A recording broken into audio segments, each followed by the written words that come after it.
Hello and welcome back to our channel study IQ judiciary. दोस्तों, मैं Apoorv Sharma, senior faculty study IQ judiciary, और आज के इस सेशन में हम मुस्लिम लॉ के बारे में डिस्कस करने वाले हैं। मोहम्मदन लॉ हमारा एक फैमिली लॉ है, और दूसरी सबसे इंपॉर्टेंट बात कि फैमिली लॉ हमारे जुडिशरी के पॉइंट ऑफ व्यू से कितना इंपॉर्टेंट हो जाता है और इसमें हमें क्या क्या चीजें पढ़नी है, क्योंकि मोहम्मदन लॉ कोई भी हमारा पूरी तरीके से कोडिफाइड लॉ नहीं है। जब हम बात करते हैं इंडिया में पर्सनल लॉज की, तो मेजरली हमको जो है दो लॉज दिखाई देते हैं। क्या पढ़ने वाले हैं?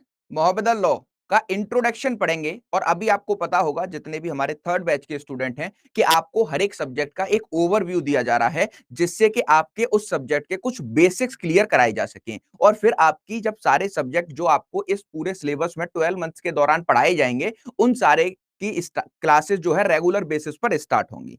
ठीक, चलो। तो अब सारे स्टूडेंट्स आ गए, 1 मिनट वेट कर लेते हैं, और लोग जुड़ेंगे तो वो सारे लोग एक बार स्टार्ट करेंगे, तो फिर एक बार में ही क्लास को स्टार्ट किया जाएगा। और उसके बाद मैं जो जो चीजें आपको बताऊंगा वो बहुत ही ज्यादा इंटरेस्टिंग है। और जब भी हम बात करते हैं किसकी, मुस्लिम लॉ की और हिंदू लॉ की, मतलब हमारे पर्सनल लॉज की, तो इनका जो है बहुत ही लिमिटेड पार्ट हमें लेजिस्लेचर ने कोडिफाई करके दे रखा है।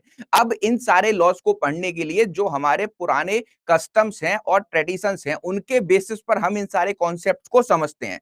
तो इन कॉन्सेप्ट्स को समझने के लिए आपको बेसिक कुछ चीजों का ध्यान रखना होगा। यहां पर हमें ज्यादा सोर्स नहीं मिलते हैं पर्सनल लॉज को पढ़ने के लिए, तो जो भी चीज मैं पढ़ाऊंगा उसके कॉन्सेप्ट की क्लियरिटी आपको रखनी होगी। और अगर आपको नहीं समझ आ रहा है, तो क्लास के एंड में, पहला मेरा डिस्क्लेमर, जब तक मैं पढ़ाऊंगा सीरियस होकर, फोकस्ड होकर मेरे साथ पढ़ना होगा। और क्लास के एंड में जब तक एक एक बच्चे का डाउट क्लियर नहीं हो जाता उस क्लास के टॉपिक से, मैं अपनी क्लास एंड नहीं करूंगा। लेकिन जब मैं बीच में पढ़ा रहा हूंगा, तो आप लोगों से मेरी एक ही रिक्वेस्ट है कि कंसंट्रेशन लेवल को पूरी तरीके से बनाकर रखिएगा।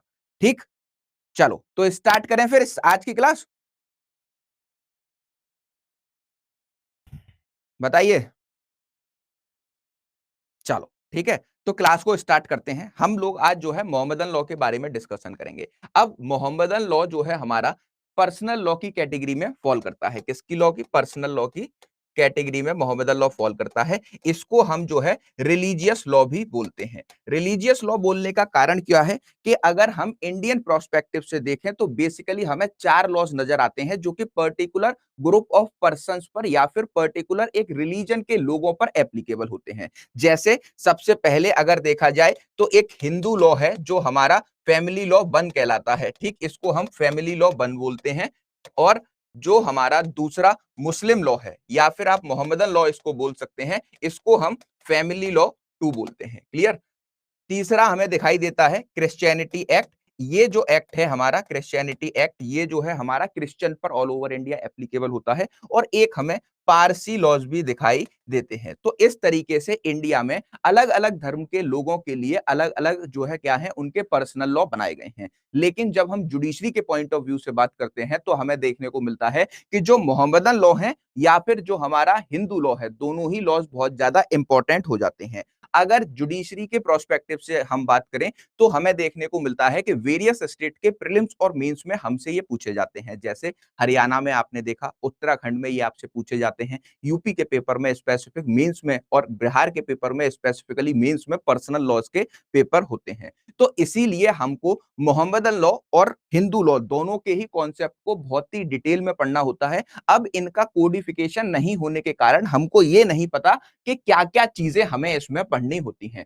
जब हम मुस्लिम लॉ की बात करते हैं, तो मुस्लिम लॉ एक बहुत ही ज्यादा वाइड एंगल एरिया है, जिसको कवर करना एक तरह से इम्पॉसिबल है। क्योंकि अगर हम अरब कंट्रीज की बात करें, तो हमें देखने को मिलता है कि जो मोहम्मदन लॉ का कॉन्सेप्ट है, वो जो है डिफरेंट डिफरेंट कंट्रीज में अलग अलग कॉन्सेप्ट्स को फॉलो करते हैं। लेकिन सबका क्या मानना है कि मुस्लिम लॉ में जो गॉड है वो कौन है? अल्लाह है। और प्रॉफिट मोहम्मद साहब, जिनके द्वारा इस्लाम की स्थापना की गई और लोगों को इस्लाम बताया गया। मतलब मुस्लिम धर्म की स्टार्टिंग कहां से होती है? जो लास्ट मैसेंजर ऑफ गॉड थे, कौन? प्रॉफिट मोहम्मद साहब। उनको अल्लाह के दूत एंजल गब्राइल के द्वारा डायरेक्ट एक जो है उपदेश दिए गए, और उन उपदेशों को फॉलो करते हुए प्रॉफिट मोहम्मद साहब ने इनको जो है सबको बताना शुरू किया। उसके बाद उनका जो है फैन बेस, और बोल सकते हैं कि फॉलोअर्स, जो बातें वो बताते थे जो कि अल्लाह के द्वारा डायरेक्टली उन तक पहुंचाई जाती थी, वो जो है लोगों के समझ आने लगी, और लोग जो है इसको फॉलो करने लग गए। तो जब तक प्रॉफिट मोहम्मद साहब यहाँ पर रहे तो सारे डिसीजन इस्लाम से रिलेटेड सिर्फ और सिर्फ प्रॉफिट मोहम्मद साहब ने लिए, और वो भी जो है सारी चीजें एंजल गब्राइल के द्वारा उनको बताई गई थी। ठीक, तो इस तरीके से इस्लाम की स्थापना होती है, और फिर धीरे धीरे हमें देखने को मिलता है कि during the life time of prophet Muhammad ही जो है इस्लाम वेरियस कंट्रीज में फैल जाता है। अगर हम प्री इस्लामिक अरेबिया की बात करें तो प्री इस्लामिक अरेबिया मतलब जब से इस्लाम धर्म की स्थापना हुई उससे पहले की अगर मैं आपको एक स्टोरी बताना चाहूं तो अरब में बहुत ज्यादा पैथेटिक कंडीशंस थी। चोरी, डकैती, लूटपाट, खाना, भुखमरी, ऐसी सिचुएशंस वहां पर हमें देखने को मिलती थी, और महिलाओं को कोई भी अधिकार नहीं दिए जाते थे। इसी सारी चीजों को देखते हुए जब प्रॉफिट मोहम्मद साहब का जन्म हुआ तो उन्होंने भी अपने जीवन के लगभग जो है 25 साल इन सारी सिचुएशंस को जो है फॉलो करते हुए बिताए, और उसके बाद जब वो एक केव, हीरा नामक केव में गए और वहां पर उन्होंने भगवान की तरफ, ईश्वर की तरफ अपना ध्यान लगाया, तब उनको 40 साल की उम्र में पहला लेसन जो है, या फिर आप बोल सकते हैं अल्लाह के थ्रू, एंजल जबराइल के थ्रू जो है पहला लेसन देखने को मिलता है, जिसको हम उपदेश भी बोल सकते हैं। तो पहला उपदेश उनको 40 साल की उम्र में मिलता है। उसको वही नाम से बोला जाता है, या फर्स्ट मैसेज ऑफ गॉड के नाम से भी इसको जाना जाता है।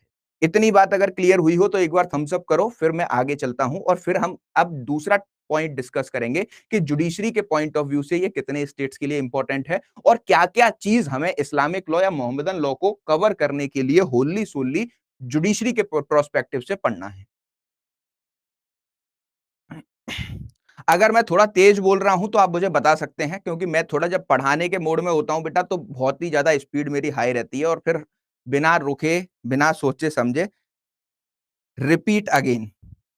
अब बेसिक से शुरू करूंगा। अब तक सारे स्टूडेंट आई होप जुड़ गए होंगे। ठीक है, अब तक तो बस ये बताया था कि मुस्लिम, मैं बता देता हूं, मोहम्मदन लॉ हम जो है पढ़ने वाले हैं, ये फैमिली लॉ का पार्ट 2 कहलाता है, और ये एक हमारा पर्सनल लॉ है, इसको हम रिलीजियस लॉ भी बोलते हैं। जुडिशरी के पॉइंट ऑफ व्यू से अगर हम देखें तो हमें दो तरीके के पर्सनल लॉज दिखाई देते हैं, पहला होता है हिंदू लॉ और दूसरा होता है हमारा मुस्लिम लॉ। इंडियन प्रोस्पेक्टिव की अगर बात करें तो हमें 4 तरीके के जो है पर्सनल लॉज दिखाई देते हैं, और छोटे छोटे धर्मों के अलग अलग लॉज दिखाई देते हैं। हिंदू लॉ, मुस्लिम लॉ, क्रिश्चियन एक्ट, और जो है पारसी लॉ के अकॉर्डिंग हम इंडिया में रहने वाले अलग अलग धर्म के लोगों को क्या करते हैं, गवर्न करते हैं। अब एग्जाम पॉइंट ऑफ व्यू से मैंने आपको एक बात बताई थी, 4-5 स्टेट्स में मोहम्मदन लॉ पूछा जाता है और हिंदू लॉ भी पूछा जाता है, मतलब पर्सनल लॉ पूछे जाते हैं। जहां पर प्रीलिम्स में कुछ क्वेश्चन आते हैं और कुछ स्टेट के स्पेसिफिक मेंस में पर्सनल क्वेश्चन क्या किया जाता है, पर्सनल लॉ से क्वेश्चन पूछे जाते हैं। इसी वजह से हम जो है इनको पढ़ते हैं। अब मोहम्मदन लॉ हमारा कोई कोडिफाइड लॉ नहीं है। कोडिफाइड मतलब लेजिस्लेचर ने इसको ड्राफ्ट नहीं किया है पूरी तरीके से। लेजिस्लेचर ने इसके कुछ पोर्शन, जो हमारे पर्सनल लॉज हैं, वो उनके कुछ पोर्शन को ड्राफ्ट कर दिया है, जिससे इंडिया में लोगों की गवर्नेंस की जा सके। लेकिन जब हम बात करते हैं मोहम्मदन लॉ की, तो कौन कौन से टॉपिक हमें जुडिशरी के पॉइंट ऑफ व्यू से इसमें कवर करने होंगे। ठीक, तो सबसे पहले आज की क्लास जो होगी वो होगी इसके हिस्टोरिकल बैकग्राउंड पर।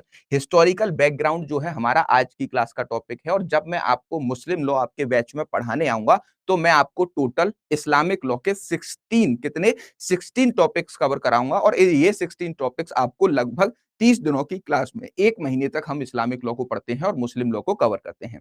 तो सबसे पहली क्लास हिस्टोरिकल बैकग्राउंड, जहां पर हम समझेंगे कि इस्लामिक लॉ को डिवाइन लॉ के अंदर क्यों रखा जाता है, और why it is called religious law. Religious law क्यों बोला जाता है। दूसरी सबसे इंपॉर्टेंट बात कि ये कैसे डेवलप हुआ, और प्रॉफिट मोहम्मद साहब का जन्म कैसे हुआ, और किस उम्र में जाकर उनको पहला लेक्चर रिसीव हुआ, और कब तक वो जिंदा रहे। तो उनकी एक पूरी जर्नी हम जो है हिस्टोरिकल बैकग्राउंड में ही समझ लेंगे। उसके बाद हम इसके ओरिजिन के बारे में दूसरा लेक्चर जो होगा, दूसरा टॉपिक इस्लामिक लॉ का जो होने वाला है, ओरिजिन, इसके सोर्सेस क्या हैं, और हु इज मुस्लिम, मुस्लिम होता कौन है, या फिर पैदाए बर्थ से ही मुस्लिम बन सकते हैं, या फिर हम कन्वर्सन के साथ ही मुस्लिम बन सकते हैं। तो दूसरी क्लास में हम जो है इन 3 टॉपिक्स को कवर करने वाले हैं। ये हमारे सेशन का जो हमारा लेक्चर नंबर 3 होगा वो होगा, क्योंकि जो हमारी मुस्लिम लॉ की क्लास होगी इसमें मैं आपको हिस्टोरिकल बैकग्राउंड क्लास 1 और क्लास 2 में ही डिस्कस करूंगा। एटलीस्ट 2 क्लासेस लगती हैं हमको मुस्लिम लॉ को हिस्टोरिकल बैकग्राउंड को समझने के लिए। और देखिए, जब भी मैं आपसे बोलता हूं कि किसी भी लॉ को जब हम स्टार्ट करते हैं तो जो उसका बेसिक एसेंस होता है, कहाँ से उस लॉ की जर्नी शुरू होती है, उस क्लास पे मेरा ज्यादा फोकस रहता है स्टूडेंट्स को बताने के लिए, जिससे कि आप समझ सकें कि कोई लॉ कैसे इंडिया में ओरिजिन हुआ या फिर वर्ल्ड में कोई लॉ कैसे बनकर आया, जिससे कि आगे आने वाले उस लॉ के सारे टॉपिक्स को आप कनेक्ट कर सकें और इजीली समझ सकें। इसी वजह से मेरा जो पहला, दूसरा या तीसरा क्लास होता है किसी भी सब्जेक्ट का, वो जो है हिस्टोरिकल बैकग्राउंड पर, इसके ओरिजिन पर, और जो मेन सोर्स होते हैं किसी भी लॉ के, उसको मैं डिटेल में डिस्कशन करता हूं। और इन दोनों टॉपिक में ही हम जो है एटलीस्ट 4 क्लासेस में डिस्कस करते हैं। क्लियर? क्योंकि ये एक स्टैटिक पार्ट नहीं है। स्टैटिक पार्ट मतलब कोई भी कोडिफिकेशन नहीं है। तो वेरियस वेरियस सोर्स से हमको मुस्लिम लॉ पढ़ना होता है, और इन वेरियस वेरियस सोर्स को कंपाइल करके मैं आपको प्रोवाइड करूंगा, जिससे कि आप मोहम्मदन लॉ को बिल्कुल इजीली समझ सकें। क्लियर? अब मैंने स्पीड स्लो कर दी है, ठीक है? अब स्पीड ज्यादा तो नहीं है, एक बार बता दें। ठीक? तीसरा जो टॉपिक हम इसमें पढ़ते हैं वो हम पढ़ते हैं स्कूल्स ऑफ मुस्लिम लॉ। ठीक? इस मुस्लिम लॉ के आपको बेसिकली पता होने चाहिए, 2 सेक्ट्स होते हैं, और वो 2 सेक्ट कैसे डिवाइड हुए उनकी कहानी भी आज हम पढ़ेंगे। दोनों सेक्ट्स में पहले आप देखोगे कि एक सुन्नी सेक्ट है, एक जो है सिया सेक्ट है। तो सुन्नी और सिया, जब प्रॉफिट मोहम्मद साहब यहां पर थे और इस्लाम का डेवलपमेंट उनके सामने चल रहा था, तब ये दोनों सेक्ट नहीं हुआ करते थे। सारे लोग ब्लंटली जो है क्या करते थे, प्रॉफिट मोहम्मद साहब को फॉलो किया करते थे। अगर उनके जीवन में कोई भी समस्या किसी भी मुस्लिम फॉलोअर के आ रही है, तो वो सारी सिचुएशंस के लिए प्रॉफिट मोहम्मद के सामने अपनी सारी सिचुएशंस रखा करते थे और उनसे ही सारी चीजों के जवाब लिया करते थे। लेकिन जब प्रॉफिट मोहम्मद साहब नहीं रहे, तो ये डिसाइड करना कि मुस्लिम लॉ का अगला खलीफ कौन होगा, मुस्लिम लॉ का प्रॉफिट मोहम्मद साहब का सक्सेसर कौन होगा, तो जो सुन्नी सेक्ट था, वो सुन्नी सेक्ट कहता था कि जो प्रॉफिट मोहम्मद साहब का ट्रू फॉलोअर है, मतलब जो इस्लाम की हर एक बात को अच्छे से फॉलो करता है, उसको हम क्या बोलेंगे, उसको हम जो है अपना नेक्स्ट सक्सेसर या फिर प्रॉफिट मोहम्मद साहब का नेक्स्ट सक्सेसर मानेंगे। लेकिन सियाज का यहां पर अपोजिट वर्जन था कि एक ग्रुप ऑफ पीपल ये कहने लगा कि नहीं साहब, जो प्रॉफिट मोहम्मद साहब के रिलेटिव्स हैं, उन्हीं रिलेटिव्स में से जो है क्या माना जाएगा, उनका जो है वो सक्सेसर माना जाएगा। मतलब वही वाली कहानी उस टाइम पे प्रिवेल भी करती थी, अगर हम प्री इस्लामिक अरब की बात करें या फिर जब इस्लामिक लॉ का डेवलपमेंट हुआ अरब कंट्रीज में, तब की बात करें कि राजा का बेटा ही राजा होगा, एक सक्सेसर का बेटा ही सक्सेसर हो सकता है। तो सुन सियाज जो है इस थ्योरी पर पूरी तरीके से बिलीव करते थे, और वो यही कहते थे कि जो प्रॉफिट मोहम्मद साहब के रिलेटिव्स हैं, वही क्या होने वाले हैं, वही जो है हमारे पूरी तरीके से नेक्स्ट खलीफ या फिर जो है इस्लामिक लॉ के सक्सीडर होंगे। ठीक? तो इस चीज को जो है सियाज ने माना, और प्रॉफिट मोहम्मद की डेथ के बाद ये दोनों ग्रुप जो है आगे बढ़ गए। अब इस इनके भी जो है क्या 3 या सुन्नीस की बात करें तो 4 स्कूल्स दिखाई देते हैं, सियाज की बात करें तो 2 स्कूल्स दिखाई देते हैं। तो जो हमारा नेक्स्ट क्लास होगी, जो नेक्स्ट टॉपिक होगा इस्लामिक लॉ का, वो होने वाला है schools of Muslim law. Important topic है, मेंस में कई बार इससे जो है आपको क्वेश्चन देखने को मिलता है। क्लियर? चलो, फिर उसके आगे एक यूनिक कॉन्सेप्ट पढ़ेंगे, कन्वर्जन टू इस्लाम, कि क्या कोई भी इंसान जो है सिर्फ बर्थ से होता है या फिर कन्वर्ट करके भी आप इस्लाम मतलब इस्लाम कबूल करके मुस्लिम बन सकते हैं। तो हम कन्वर्जन टू इस्लाम में एक बहुत ही इंटरेस्टिंग केस लॉज को डिस्कस करेंगे, जहां पर लोगों ने अपनी दूसरी शादी करने के लिए इस्लाम को अडॉप्ट करने लगे। और क्योंकि हिंदू लॉ के अकॉर्डिंग अगर पर्सनल लॉ में जाओगे तो एक शादी एट अ टाइम कर सकते हो जब तक आपका स्पाउस जिंदा है, और जब तक स्पाउस के जिंदा रहते हुए अगर आपने दूसरी शादी कर ली तो आप बाइगेमी के लिए लायबल हो जाओगे। तो इसी वजह से लोगों ने इसका लूप होल निकाला कि हम जो है मुस्लिम धर्म को अडॉप्ट कर लेते हैं, और मुस्लिम धर्म के अडॉप्ट करने के बाद वहां पर 4 शादियों का कॉन्सेप्ट है। तो कुछ हिंदूज जो है अपने पर्सनल बेनिफिट्स के लिए क्या करने लगे, इस्लाम में कन्वर्ट करने लगे, जहां पर आपको धर्मेंद्र हेमा मालिनी वाला केस मैं आपको पढ़ाने वाला हूं। बहुत ही इंटरेस्टिंग केस है। और उसके बाद honourable supreme court of India ने जो भी लोग मुस्लिम लॉ का मिसयूज कर रहे थे, उनको जो है क्या, उनको किस तरीके से इस्लाम में कन्वर्ट होने से रोका। तो ये हमारा एक इंपॉर्टेंट टॉपिक है, जो कि आपको मींस प्रोस्पेक्टिव से और इंटरव्यू में कई बार इससे क्वेश्चन पूछ लिए जाते हैं। उसके बाद एक important topic that is marriage, निकाह के कॉन्सेप्ट को हम पढ़ने वाले हैं। और आपको पता होना चाहिए कि इस्लामिक लॉ में निकाह को जो है कॉन्ट्रैक्ट ट्रीट किया जाता है, ना कि सैक्रामेंट। हिंदू लॉ के अकॉर्डिंग जितनी भी मैरिजेस होती हैं उनको सैक्रामेंट ट्रीट करते हैं, लेकिन मुस्लिम लॉ के अकॉर्डिंग सारी जो मैरिज होती हैं उनको जो है सिविल कॉन्ट्रैक्ट के अंदर रखा जाता है। अब्दुल कादिर वर्सेस सलीमा में ऑनरेबल जस्टिस महमूद ने इस पर पूरा एक डिटेल्ड एक्सप्लेनेशन बताया था कि क्यों हम इस्लामिक लॉ की मैरिज के कॉन्सेप्ट को जो है कॉन्ट्रैक्ट में रखते हैं। किस में रखते हैं? कॉन्ट्रैक्ट में रखते हैं। क्लियर? तो सिविल कॉन्ट्रैक्ट इसको क्यों बोला जाता है? क्योंकि एक ही जो है किसमें, एक पार्टी प्रपोजल रखती है, दूसरी पार्टी उसको एक्सेप्ट करती है, और इज और कबूल एक ही ट्रांजैक्शन में होने चाहिए। तो मैरिज का जो है बहुत बड़ा कॉन्सेप्ट है, और इस्लामिक लॉ की मैरिज के कॉन्सेप्ट को आप देखोगे तो जो 4 शादियों वाली बात है वो भी डिस्कस करते हैं इसमें, प्लस यहां पर हम ये भी डिस्कशन करते हैं कि इस्लामिक लॉ में आपको पता होना चाहिए कि जो हमारे रियल ब्रदर सिस्टर होते हैं उनको छोड़ के जो कजन ब्रदर सिस्टर होते हैं उसमें इस्लामिक लॉ में शादी अलाउड होती है और वो शादी वैलिड मानी जाती है। तो निकाह का कॉन्सेप्ट जो है इस्लामिक लॉ का एक यूनिक कॉन्सेप्ट है, और इसको एटलीस्ट मैं जो है 4 से 6 घंटे में आपके साथ डिस्कस करता हूं, मतलब 2 से 3 क्लासेस हमारी लगती हैं इसको कंप्लीट करने में। Clear? Moving ahead, next topic की बात करें तो डोर, मेहर के कॉन्सेप्ट को देखेंगे। डोर क्या है? डोर क्यों इस्लामिक लॉ में दिया जाता है? डोर जो है हस्बैंड की ड्यूटी है कि वो अपनी जो है वाइफ को देगा, एट द टाइम ऑफ निकाह पर ये फिक्स किया जाएगा। हो सकता है कि डोर प्रॉम्प्ट रखा जाए, हो सकता है डोर डिफर्ड रखा जाए। प्रॉम्प्ट और डिफर्ड का मतलब कि जब शादी हुई उसी टाइम, या फिर डिफर्ड मतलब जब शादी के जो हमारी मुस्लिम के बीच में, दोनों के बीच में जो शादी हुई है उसमें कुछ कंडीशंस लगाई गई हैं, अगर वो कंडीशन वायलेट होंगी तो जब शादी का डिसोल्यूशन होगा तब जो है वो डोर पेड किया जाएगा। तो ये मेहर का कॉन्सेप्ट इस्लामिक लॉ में क्यों रखा गया है? इसलिए रखा गया क्योंकि जब हम देखते हैं निकाह का कॉन्सेप्ट, तो मुस्लिम पर्सन जो है 4 शादियां कर सकते हैं। तो क्या वो अपनी 4 शादियों के राइट को एक्सरसाइज करें, या फिर अपनी जो प्रीवियस वाइफ है उनको तवज्जो देना छोड़ नहीं दें? इसी वजह से हस्बैंड के ऊपर एक डिटरेंट इफेक्ट जो है डाला जाता है कि वो अपनी वाइफ को शादी के समय एक जो है डोअर का अमाउंट देने वाला है। क्लियर हुई इतनी बात? तो डोअर का कॉन्सेप्ट एक क्लास इसमें लगती है हमें कंप्लीट करने के लिए, बहुत ही यूनिक कॉन्सेप्ट है, आपको हिंदू लॉ में इस तरीके का कॉन्सेप्ट दिखाई नहीं देगा।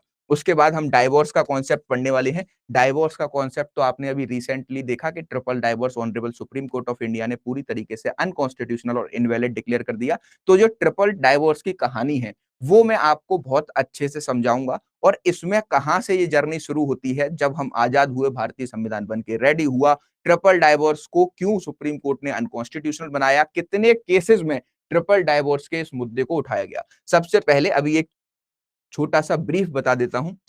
1954 में पहली बार ऑनरेबल सुप्रीम कोर्ट के सामने ये क्वेश्चन रखा गया कि जो ट्रिपल डाइवोर्स का कॉन्सेप्ट है वो पूरी तरीके से क्या है, अनकॉन्स्टिट्यूशनल है, और इसको हमें हटा देना चाहिए। 1954 गया, 1960 आया, दूसरी बार क्वेश्चन रेज हुआ, 1968 में फिर क्वेश्चन रेज हुआ, फिर 1976 में क्वेश्चन रेज हुआ, कि ये सारे क्वेश्चंस रेज हो रहे थे ट्रिपल डाइवोर्स के कॉन्सेप्ट के ऊपर। फिर हमें देखने को मिलता है कि 1976 में मुस्लिम महिलाओं को इद्दत के बाद भी मेंटेनेंस मिलेगा, और ये सीआरपीसी के चैप्टर 9 को एक्सरसाइज कर सकती हैं, और अपने जो है इद्दत पीरियड के बाद वो जो है मेंटेनेंस को कहां पर क्लेम करेंगी, वो जो है क्लेम करने वाली हैं अपना मेंटेनेंस सीआरपीसी चैप्टर 9 के अंदर, सेक्शन 125, 126, 127, 128 के अकॉर्डिंग। ठीक, तो ये सारी चीजें हमें देखने को मिली, तब भी ये क्वेश्चन उठाया गया था कि ट्रिपल डाइवोर्स अनकॉन्स्टिट्यूशनल है, इसको हटा दिया जाए 1976 में। लेकिन तब भी honourable supreme court of India इस पर साइलेंट रही। धीरे धीरे ये कहानी आगे बढ़ती गई, सन 2002 आया, सन 2010 आया, सन 2014 आया, और फिर फाइनली हमें देखने को मिलता है कि 2018-19 के लैंडमार्क जजमेंट में ट्रिपल डाइवोर्स को अनकॉन्स्टिट्यूशन और इनवैलिड बता दिया गया। उसकी एक पूरी जर्नी है जिसको हम डिस्कस करते हैं। और जो डाइवोर्स का कॉन्सेप्ट है इस्लामिक लॉ में, इसमें जो है मेजरली सारे राइट्स जो है डाइवोर्स लेने के मुस्लिम मेंस को दिए गए हैं। तो जब हम मुस्लिम मेंस की बात करते हैं तो एक कहावत है कि डाइवोर्स के सारे इस्लामिक लॉ के अधिकार मेंस के पास हैं।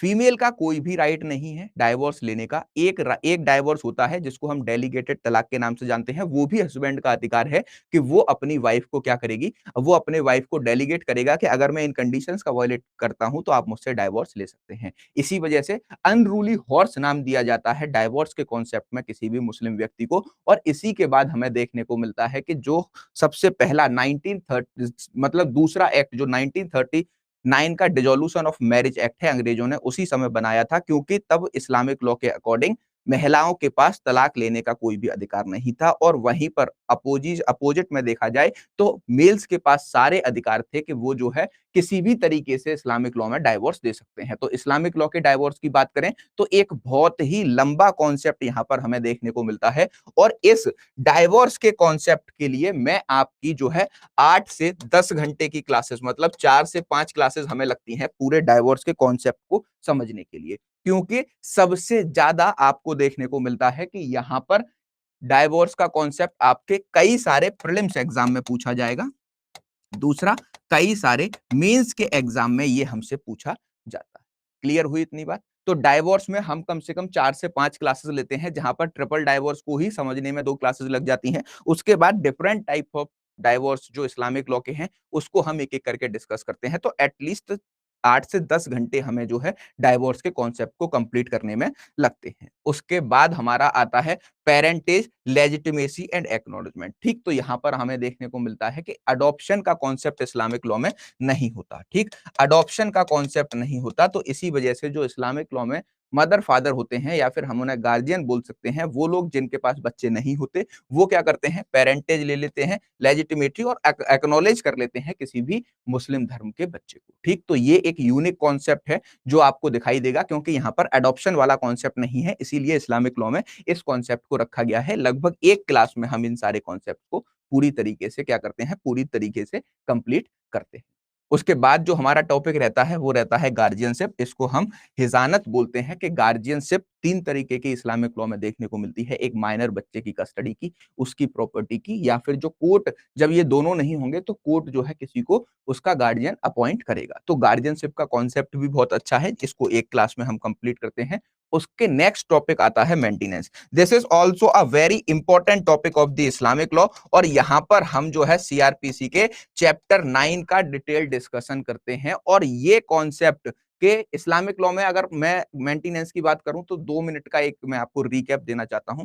इस्लामिक लॉ के ट्रेडिशंस के अकॉर्डिंग और कुरान के अकॉर्डिंग देखा जाए तो मुस्लिम लॉ में 4 शादियां मुस्लिम कर सकता है। तो अगर उसको अपनी वाइफ से डाइवोर्स लेना है तो वो जो है जब तक उसका इद्दत पीरियड चल रहा होगा। अब आप लोग कहोगे कि सर इद्दत पीरियड क्या होता है?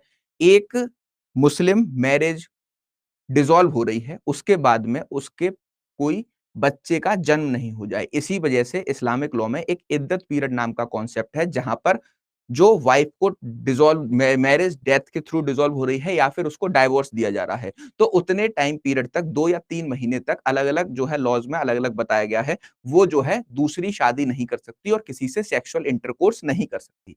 जब तक वो इद्दत पीरियड कंप्लीट नहीं हो जाएगा तब तक महिला दूसरी शादी नहीं कर सकती है।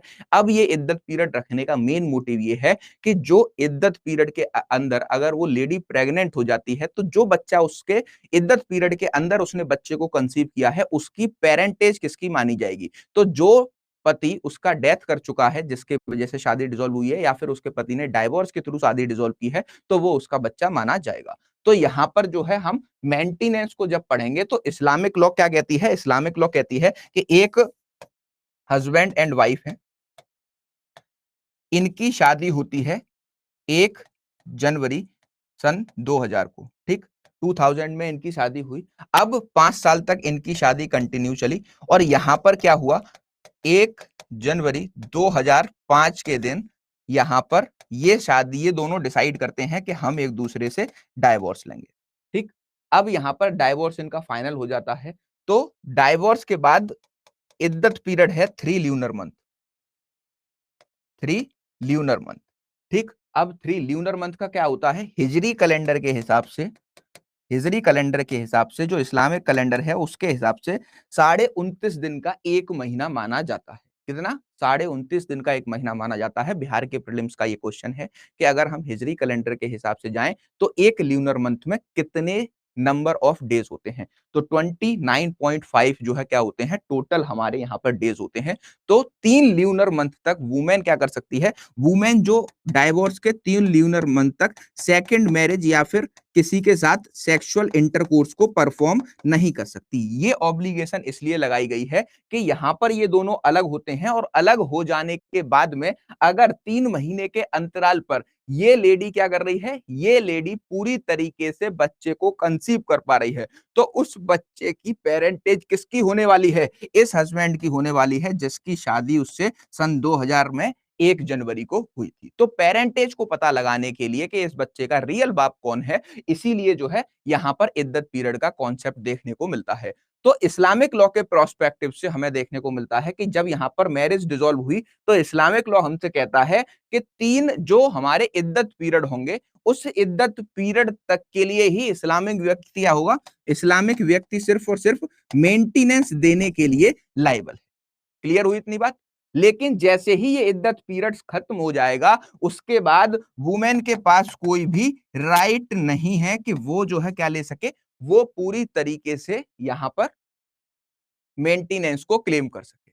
तो इस पर ना बहुत ज्यादा क्या था, बहुत ज्यादा कॉन्फ्लिक्ट था, बहुत ज्यादा कॉन्ट्राडिक्शन था। इसी वजह से हमें यहां पर देखने को मिलता है कि इस कॉन्ट्राडिक्शन को दूर करने के लिए ऑनरेबल सुप्रीम कोर्ट के सामने इस क्वेश्चन को कई बार रेज किया गया और फाइनली 1974-1976 के लगभग ऑनरेबल सुप्रीम कोर्ट ने यह डिटरमाइन किया कि भाई इस्लामिक लॉ कह रहा है कि इद्दत पीरियड तक हस्बैंड वाइफ को मेंटेन करेगा, ये बिल्कुल हम सही मानते हैं, हम इस्लामिक लॉ में कोई भी गलती नहीं मान रहे। लेकिन अब ये हमारा कंटेंशन है कि इद्दत पीरियड के बाद जब भी मुस्लिम वाइफ को मेंटेनेंस चाहिए होगा तो वो चैप्टर नंबर 9 ऑफ सीआरपीसी के जो सेकुलर प्रोविजंस हैं उसमें जाकर अपने बचे हुए लाइफ टाइम का मेंटेनेंस ले सकती है, जब तक कि वो रीमैरी नहीं कर लेती। ठीक, तो ये एक बहुत ही यूनिक कॉन्सेप्ट है। यहां पर हमें जो है एक जो क्या एक लिमिट भी देखने को मिलती थी, लेकिन उस लिमिट को भी सीआरपीसी में अबॉलिश कर दिया गया है। तो ये पूरा मेंटेनेंस की जो क्लास होगी इस्लामिक लॉ के प्रोस्पेक्टिव से, वो जो है कितनी होने वाली है, वो हमारी कम से कम 2 से 3 क्लासेस लगती हैं मेंटेनेंस के पूरे कॉन्सेप्ट को समझने की। क्लियर हुई? इतना सबको अभी तक समझ में आया कि इस्लामिक लॉ में, अभी मैं बस ये बता रहा हूं कि इस्लामिक लॉ में हम किस किस टॉपिक्स को पढ़ने वाले हैं जिससे कि हम ओवरऑल मोहम्मदन लॉ को समझ सकें। तो ये 10 टॉपिक हमने यहां पर इस्लामिक लॉ से देख लिए। अब इसके बाद 6 इंपॉर्टेंट टॉपिक्स और बचते हैं। अब इन 6 इंपॉर्टेंट टॉपिक्स में छोटे छोटे कॉन्सेप्ट हमें देखने को मिलते हैं। यहां तक ये मानिए कि आपका टोटल 70% इस्लामिक लॉ हमने कवर कर लिया है, जो कि आपके मेंस के और प्रीलिम्स के पॉइंट ऑफ व्यू से इंपॉर्टेंट। क्लियर हुई? इसके बाद कुछ और इंपॉर्टेंट टॉपिक बचते हैं, जैसे गिफ्ट मतलब हिबा। इस्लामिक लॉ, मुस्लिम अगर एक प्रॉपर्टी को गिफ्ट करना चाहता है किसी को तो किस तरीके से कर सकता है, ये जो है पर्सनल लॉज के अकॉर्डिंग यहाँ पर गिफ्ट का कॉन्सेप्ट बताया गया है। जब हम इस्लामिक लॉ के गिफ्ट के कॉन्सेप्ट को पढ़ते हैं तो ट्रांसफर ऑफ प्रॉपर्टी एक्ट 1882 जो सेकुलर लॉ है उसके गिफ्ट के प्रोविजंस को कंपेयर करते हैं कि क्यों इस्लामिक लॉ के लोग टीपीए के अकॉर्डिंग गिफ्ट नहीं करते, क्योंकि ट्रांसफर ऑफ प्रॉपर्टी एक्ट में 2 जगह लिखा हुआ है कि ये प्रोविजंस मुस्लिम लॉ पर एप्लीकेबल नहीं होंगे। किसी बच्चे को अगर पता हो तो कमेंट करके फटाफट बताना। ठीक, तो 11 टॉपिक हमारा रहने वाला है गिफ्ट का। एक क्लास लगती है टोटल पूरे गिफ्ट के कॉन्सेप्ट को समझने के लिए। मूविंग अहेड, आगे चलते हैं। फिर आता है हमारा विल मतलब वसीयत का कॉन्सेप्ट। विल का कॉन्सेप्ट आप सभी को पता होगा। विल का मतलब होता है वसीयत। जब कोई भी इंसान अपनी एक्चुअल लाइन ऑफ सक्सेशन को क्या करना चाहता है, डिस्टर्ब करके किसी भी थर्ड पर्सन को प्रॉपर्टी देना चाहता है, तो वो जो है क्या करता है, वसीयत करता है। वसीयत करने के बाद में वो अपने जिंदा रहते हुए वसीयत करेगा, लेकिन वो वसीयत कब फोर्स में आएगी, जब उसकी डेथ हो जाएगी। ठीक, तो यहां पर क्या क्लियर, फिर हम जो है इस्लामिक लॉ के वसीयत मतलब विल के कॉन्सेप्ट को पढ़ेंगे। एक क्लास लगती है इसको भी कंप्लीट करने के लिए। उसके बाद हम जो है वक्फ के कॉन्सेप्ट को पढ़ने वाले हैं। दैट मींस ट्रस्ट का कॉन्सेप्ट इस्लामिक लॉ में क्या होता है, इसको भी हम एक क्लास में कवर करते हैं। एक यूनिक कॉन्सेप्ट है दैट वेट ट्रांजैक्शन, जिसको हम मर्जुल मौत बोलते हैं। ये ट्रांजैक्शन भी हमें जो है बहुत ज्यादा हेल्पफुल होते हैं। इसमें कुछ लिमिट्स होती हैं जहां पर एक इंसान या तो बीमारी की वजह से या फिर ओवर एज हो जाने के कारण उसको ऐसा लगता है कि अब उसके अंतिम दिन चल रहे हैं, तो तब वो किसी भी जो है इंसान के लिए विल बनाता है या फिर वो जो है क्या करता है, ट्रस्ट क्रिएट करता है। तो क्या लिमिटेशन हमारे डेथ बेड ट्रांजैक्शंस पर मुस्लिम व्यक्ति के ऊपर लगाई गई हैं। ठीक, तो ये एक यूनिक कॉन्सेप्ट है। इसको जो है एक क्लास में कंप्लीट कर लिया जाता है। लगभग 1 घंटे का कॉन्सेप्ट है जिसको हम पूरी तरह से कवर करते हैं। मूविंग अहेड, प्रियम्पशन, हक शुफा का अधिकार, ये भी एक इंपॉर्टेंट कॉन्सेप्ट है। अब ये दोनों ही मैं जो है एक ही क्लास में कवर कर देता हूं, 2 घंटे की क्लास होती है तो उसी में हम इन दोनों टॉपिक्स को कवर कर लेते हैं। और last but not the least, ठीक, इस्लामिक लॉ का कोई ओर से लेकर छोर नहीं है, इतना बड़ा लॉ है, इतनी सारी चीजें पढ़ने को हैं, लेकिन जुडिशरी के पॉइंट ऑफ व्यू से इन सारे ही टॉपिक्स के क्वेश्चन पूछे जाते हैं, इसी वजह से मैं इन सारे टॉपिक्स को कवर करूंगा। और इनहेरिटेंस, ठीक, इस्लामिक लॉ का जो इनहेरिटेंस का कॉन्सेप्ट है वो बहुत ही ज्यादा लंबा, लेंदी, जितने ऊपर के 15 टॉपिक हैं उतना ही बड़ा इस्लामिक लॉ का इनहेरिटेंस का टॉपिक है। ठीक, तो इसको 3 से 4 क्लासेस में मैं आपको डिटेल में समझाऊंगा। इसको समझने के लिए आपने जितना दिमाग अपना मेरे साथ लगभग 20 से 22 दिन की क्लासेस में लगाया होगा, उतना ही दिमाग आपको मेरे साथ सिर्फ और सिर्फ इनहेरिटेंस की क्लासेस में लगाना होगा, वरना ये कॉन्सेप्ट आपको बिल्कुल भी समझ में नहीं। क्लियर हुई इतनी बात? मुस्लिम लॉ का कोई कोडिफिकेशन नहीं है, अगेन आई एम रिपीटिंग। तो जो चीजें हम पढ़ेंगे वो जो है ट्रेडिशनल फॉर्म में पढ़ेंगे, दूसरा टॉपिक वाइज पढ़ेंगे, तभी हम इस्लामिक लॉ को कंप्लीट कर सकते हैं। तो इस तरीके से पूरे इस्लामिक लॉ के कॉन्सेप्ट को मैं लगभग आपको जो है 24 से लेकर 26 क्लासेस में कंप्लीट कराता हूं। इट मींस 1 मंथ लगता है हमको जो है इस्लामिक लॉ के सारे कॉन्सेप्ट को क्लियर करने में। ठीक, इट्स वेरी कॉम्प्लिकेटेड। हाँ बेटा, कॉम्प्लिकेटेड तो बहुत है। इस्लामिक लॉ के कॉन्सेप्ट एक दूसरे में ना नूडल्स की तरह उलझे हुए हैं, समझ रहे हो? नूडल्स खाते हो तो एक दूसरे के साथ नूडल्स की तरह ये जो है ना अटके हुए हैं। एक एक नूडल को उठाना है जिससे हमारा नूडल टूटे भी नहीं और हम उस कॉन्सेप्ट को डिटेल में डिस्कस करके समझ भी लें। अब इसमें बहुत सारी चीजें ऐसी हैं जहां पर ऑनरेबल सुप्रीम कोर्ट और हाई कोर्ट के बीच में कॉन्ट्राडिक्शन है, लेकिन इस्लामिक लॉ की जो एक बेस्ट किताब मानी जाती है पारस दीवान, और जो हमारी दूसरी किताब है आईए खान की, उन दोनों ही किताबों के मिक्सचर से मैं आपको इस्लामिक लॉ के सारे कॉन्सेप्ट समझाने की कोशिश करूंगा। और जो कंट्रोवर्शियल टॉपिक हैं वो सिर्फ और सिर्फ हम जहां पर किसी भी इस्लामिक लॉ के पॉइंट में कंट्रोवर्सी होगी वो सिर्फ और सिर्फ सुप्रीम कोर्ट के जजमेंट से ही रिलाई करके पढ़ने वाले हैं, क्योंकि इन दोनों ही किताबों में कुछ कॉन्सेप्ट पे आपको किसी ऑथर का अलग ओपिनियन मिल जाएगा और दूसरे ऑथर का उसी पर सेम अलग ओपिनियन मिल जाएगा। क्लियर? तो इसी वजह से हम जो है ऐसे कॉन्सेप्ट जहां पर कॉन्ट्राडिक्शन है इस्लामिक लॉ के अंदर, उन सारे कॉन्सेप्ट को क्या करने वाले हैं, उन सारे कॉन्सेप्ट को ऑनरेबल सुप्रीम कोर्ट के जजमेंट्स के थ्रू ही हम कवर करने वाले हैं।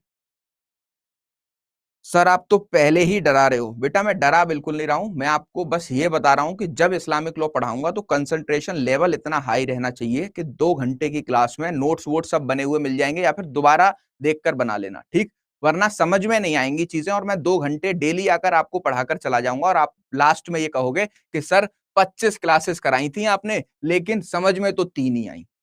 ठीक, डरा नहीं रहा हूं, बहुत ही इजी है लॉ।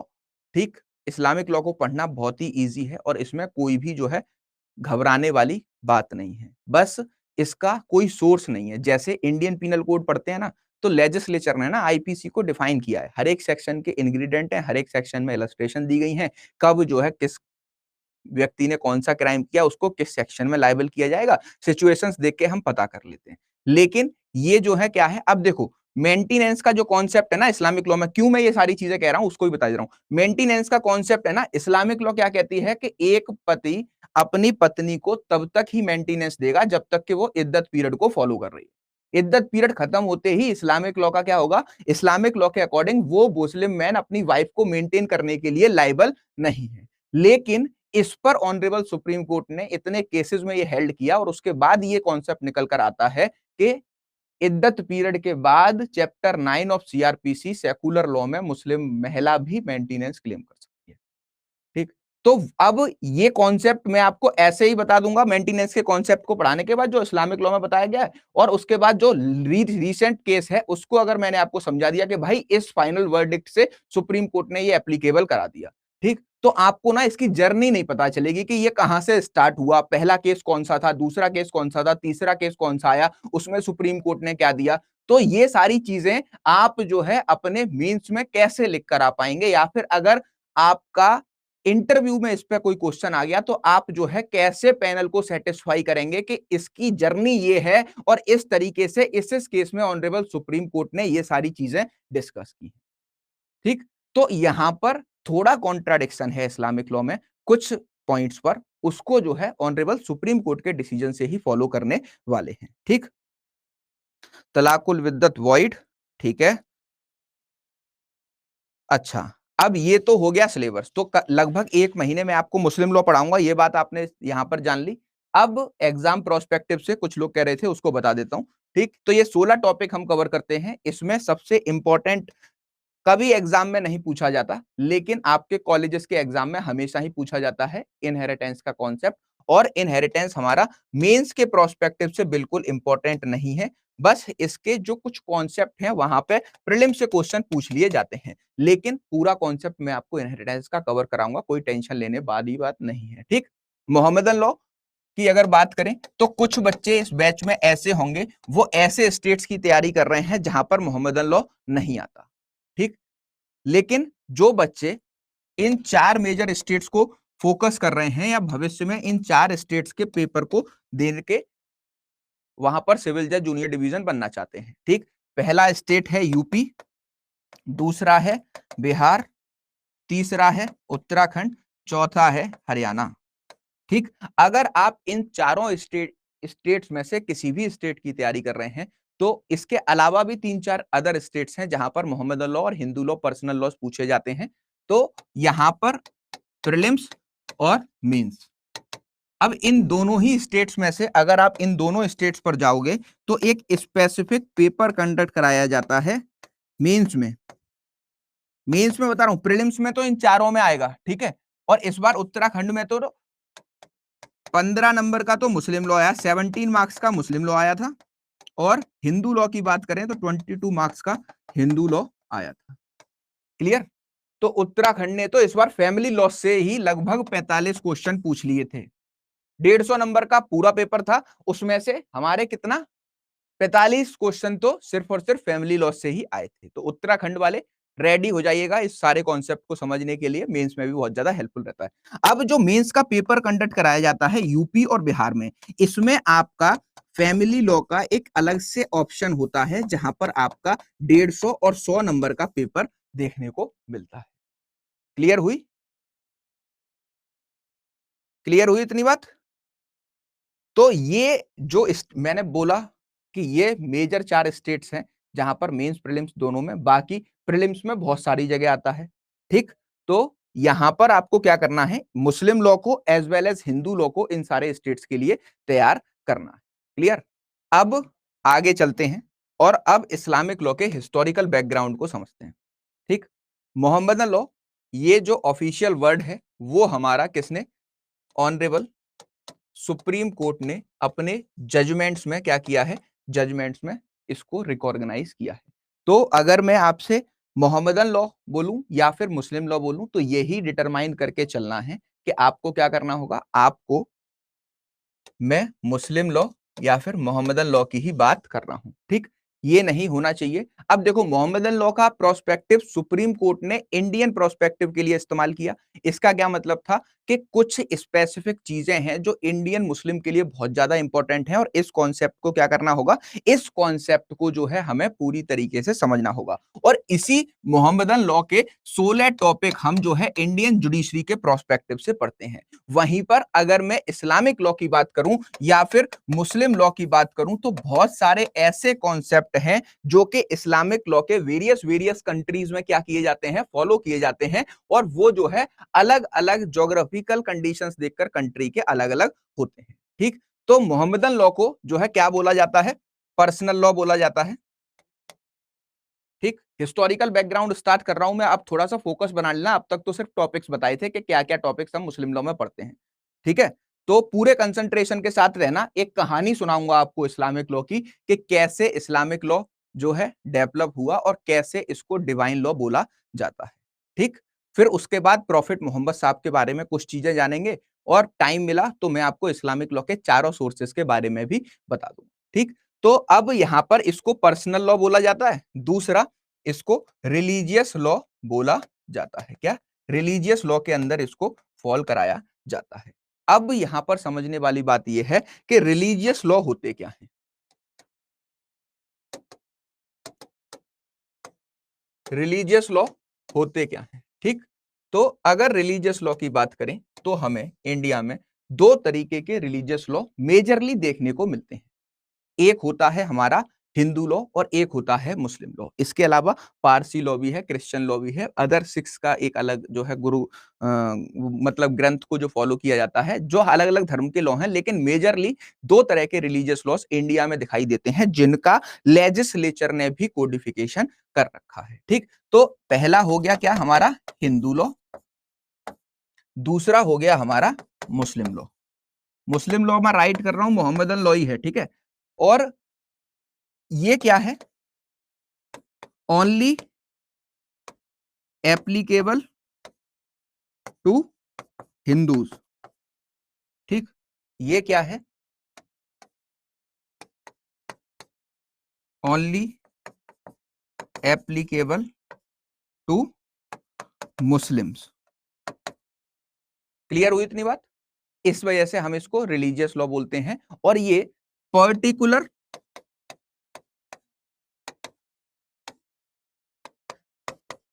रिलीजन के लोगों पर एप्लीकेबल होता है, इस वजह से इसको रिलीजियस लॉ बोला जाता है। अब रिलीजियस लॉ इंडिया में दो तरीके के होते हैं। सबसे पहले ये बताओ आपको ये पता है या नहीं, या फिर किसी ने अभी तक अपनी क्लासेस में ये बताया है कि दो तरीके के लॉ होते हैं, एक होता है डिवाइन लॉ और एक होता है मैन मेड लॉ। किसी ने बताया है? और मैन मेड लॉ के क्या एग्जाम्पल हैं और डिवाइन लॉ के क्या एग्जाम्पल हैं? किसी ने अभी तक ये चीजें समझाई हैं? किस किस सब्जेक्ट की आपने क्लासेस की हैं? उसमें आपने अभी तक शायद मेरे हिसाब से 3-4 क्लासेस कर ली होंगी। तो किसी ने बताया है कि मैन मेड लॉ क्या है?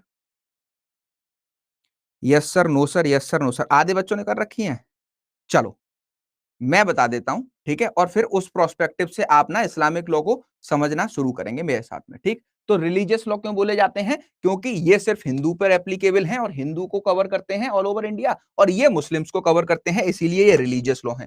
तीसरी इंपॉर्टेंट बात कि अगर इंडियन प्रोस्पेक्टिव से देखें, इंडियन प्रोस्पेक्टिव से देखें तो हमें क्या कहते हैं, दो तरीके के लॉ दिखाई देते हैं।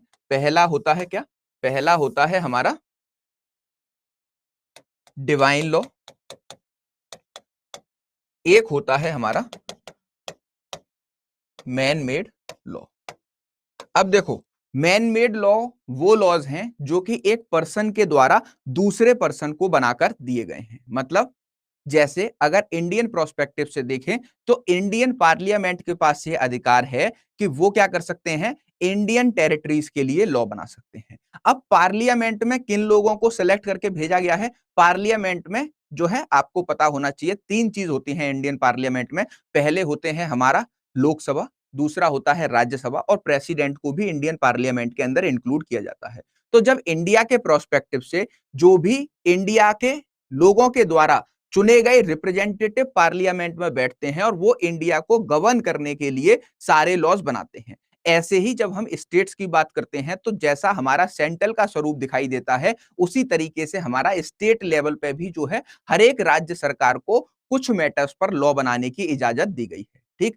तो जब हम अपने रिप्रेजेंटेटिव को लोकसभा में सेलेक्ट करके भेज देते हैं और वो लोकसभा के रिप्रेजेंटेटिव मिलके क्या करते हैं, राज्यसभा के लोगों को चुन लेते हैं। तो लोकसभा और राज्यसभा में हिंदुस्तान को चलाने वाले, हिंदुस्तान के लोगों का प्रतिनिधित्व करने वाले सारे लोगों को बिठाया जाता है। और इन दोनों ही सदनों में अगर कोई भी लॉ लाया जाएगा तो सबसे पहले या तो वो लोकसभा में रिप्रेजेंट किया जाएगा, फिर उस पर 3 बार जो है चर्चा होगी, 3 बार उसकी रीडिंग की जाएगी, फिर उसको जो है पास कराया जाएगा। अगर मेजोरिटी ये डिसाइड करती है कि लोकसभा में बिल को 3 बार रीड करने के बाद और 3 बार में जो है उसके बाद वोटिंग कराने के बाद वो पास हो जाता है, तो उसको दूसरे सदन में भेज दिया जाता है। फिर दूसरे सदन में भी जो है क्या होगा, सेम प्रोसीजर होता है, जहां पर जैसे लोकसभा में बिल आया, बिल को आने के बाद में उसकी रीडिंग हुई, सारे लोगों ने उस पर चर्चा की, ऐसे ही सेम प्रोसीजर राज्यसभा में होगा। सारे लोग उस पर चर्चा करेंगे, उसको जो है पढ़ा जाएगा और उसके बाद उस पर वोटिंग होगी। जब राज्यसभा से भी वो पास हो जाएगा तब उस बिल को प्रेसिडेंट ऑफ इंडिया के सिग्नेचर के लिए भेज दिया जाता है। अब ये प्रोसेस कब होगा? ये प्रोसेस जब होगा जब दोनों ही सदन अपनी अपनी जो है किसके साथ, मेजोरिटी के साथ उस बिल को पास कर चुके हैं। और जब वो प्रेसिडेंट ऑफ इंडिया की एसेंट के लिए जा रहा होगा और वहां पर जैसे ही प्रेसिडेंट ऑफ इंडिया अपनी सील लगाकर, सिग्नेचर लगाकर उस पर कंफर्म कर देंगे, वैसे ही वो बिल जो है एक्ट कहलाने लग जाएगा, या फिर वो जो है क्या कहलाने लग जाएगा, कोड कहलाने लग जाएगा, जो भी उसका नाम रखा गया होगा। क्लियर? तो ये ही एक बेसिक डिफरेंस होता है किसमें, बिल में और एक्ट में, और इसी तरीके से इंडिया में लॉ बनाए जाते हैं। इतनी चीज समझ में आई? बिल और एक्ट का डिफरेंस भी समझा दिया मैंने आपको। थोड़ा सा अगर किसी ने फोकस रखा हो तो दो वर्ड का मैंने यहां पर यूज किया कि जब पार्लियामेंट के किसी भी हाउस में कोई भी जो है क्या, कोई भी बिल मतलब कोई भी रिटर्न फॉर्मूला जो कि इंडिया में कानून बनने वाला है, उसकी सारी डिटेलिंग तीन तीन बार पढ़ने के बाद उस पर वोटिंग करके दोनों सदन पास करते हैं, और वो जब राष्ट्रपति की सहमति के पास पहुंच जाता है और राष्ट्रपति उस पर अपने हस्ताक्षर करते हैं और सील लगाते हैं, उसी दिन से वो क्या कहलाता है, वो बिल जो है एक्ट कहलाता है, कानून बन के रेडी हो जाता है। या फिर अगर उसका कोड नाम रख दिया गया है CrPC, civil CPC, Indian penal code, तो वो जो है क्या हो जाएगा, कोड बन के रेडी हो जाएगा। मतलब पार्लियामेंट ऑफ इंडिया ने प्रेसिडेंट की सहमति के साथ एक कानून को बना दिया। दूसरी सबसे इंपॉर्टेंट बात क्या रही यहां पर, दूसरी सबसे इंपॉर्टेंट बात समझने वाली ये है कि पहले वो बिल था जब तक सदनों में पास नहीं हुआ था और राष्ट्रपति की सहमति नहीं मिली थी। राष्ट्रपति की सहमति के बाद वो कानून बन चुका है। और अब आपको किसी भी लॉ में दो डेट्स जो है बहुत ज्यादा इंपॉर्टेंट होती हैं, जो पूछी जाती हैं और स्टार्टिंग में ही लिखी होती हैं। किसी भी लॉ का फ्रेमवर्क देखा होगा तो लॉ जो स्टार्ट हो रहा होता है उसका यहां पर जो है क्या होता है, प्रीएम्बल होता है कि उस लॉ का ऑब्जेक्ट क्या है। उसके बाद यहां पर सेक्शन 1 होता है, तो यहां पर एक डेट लिखी होती है।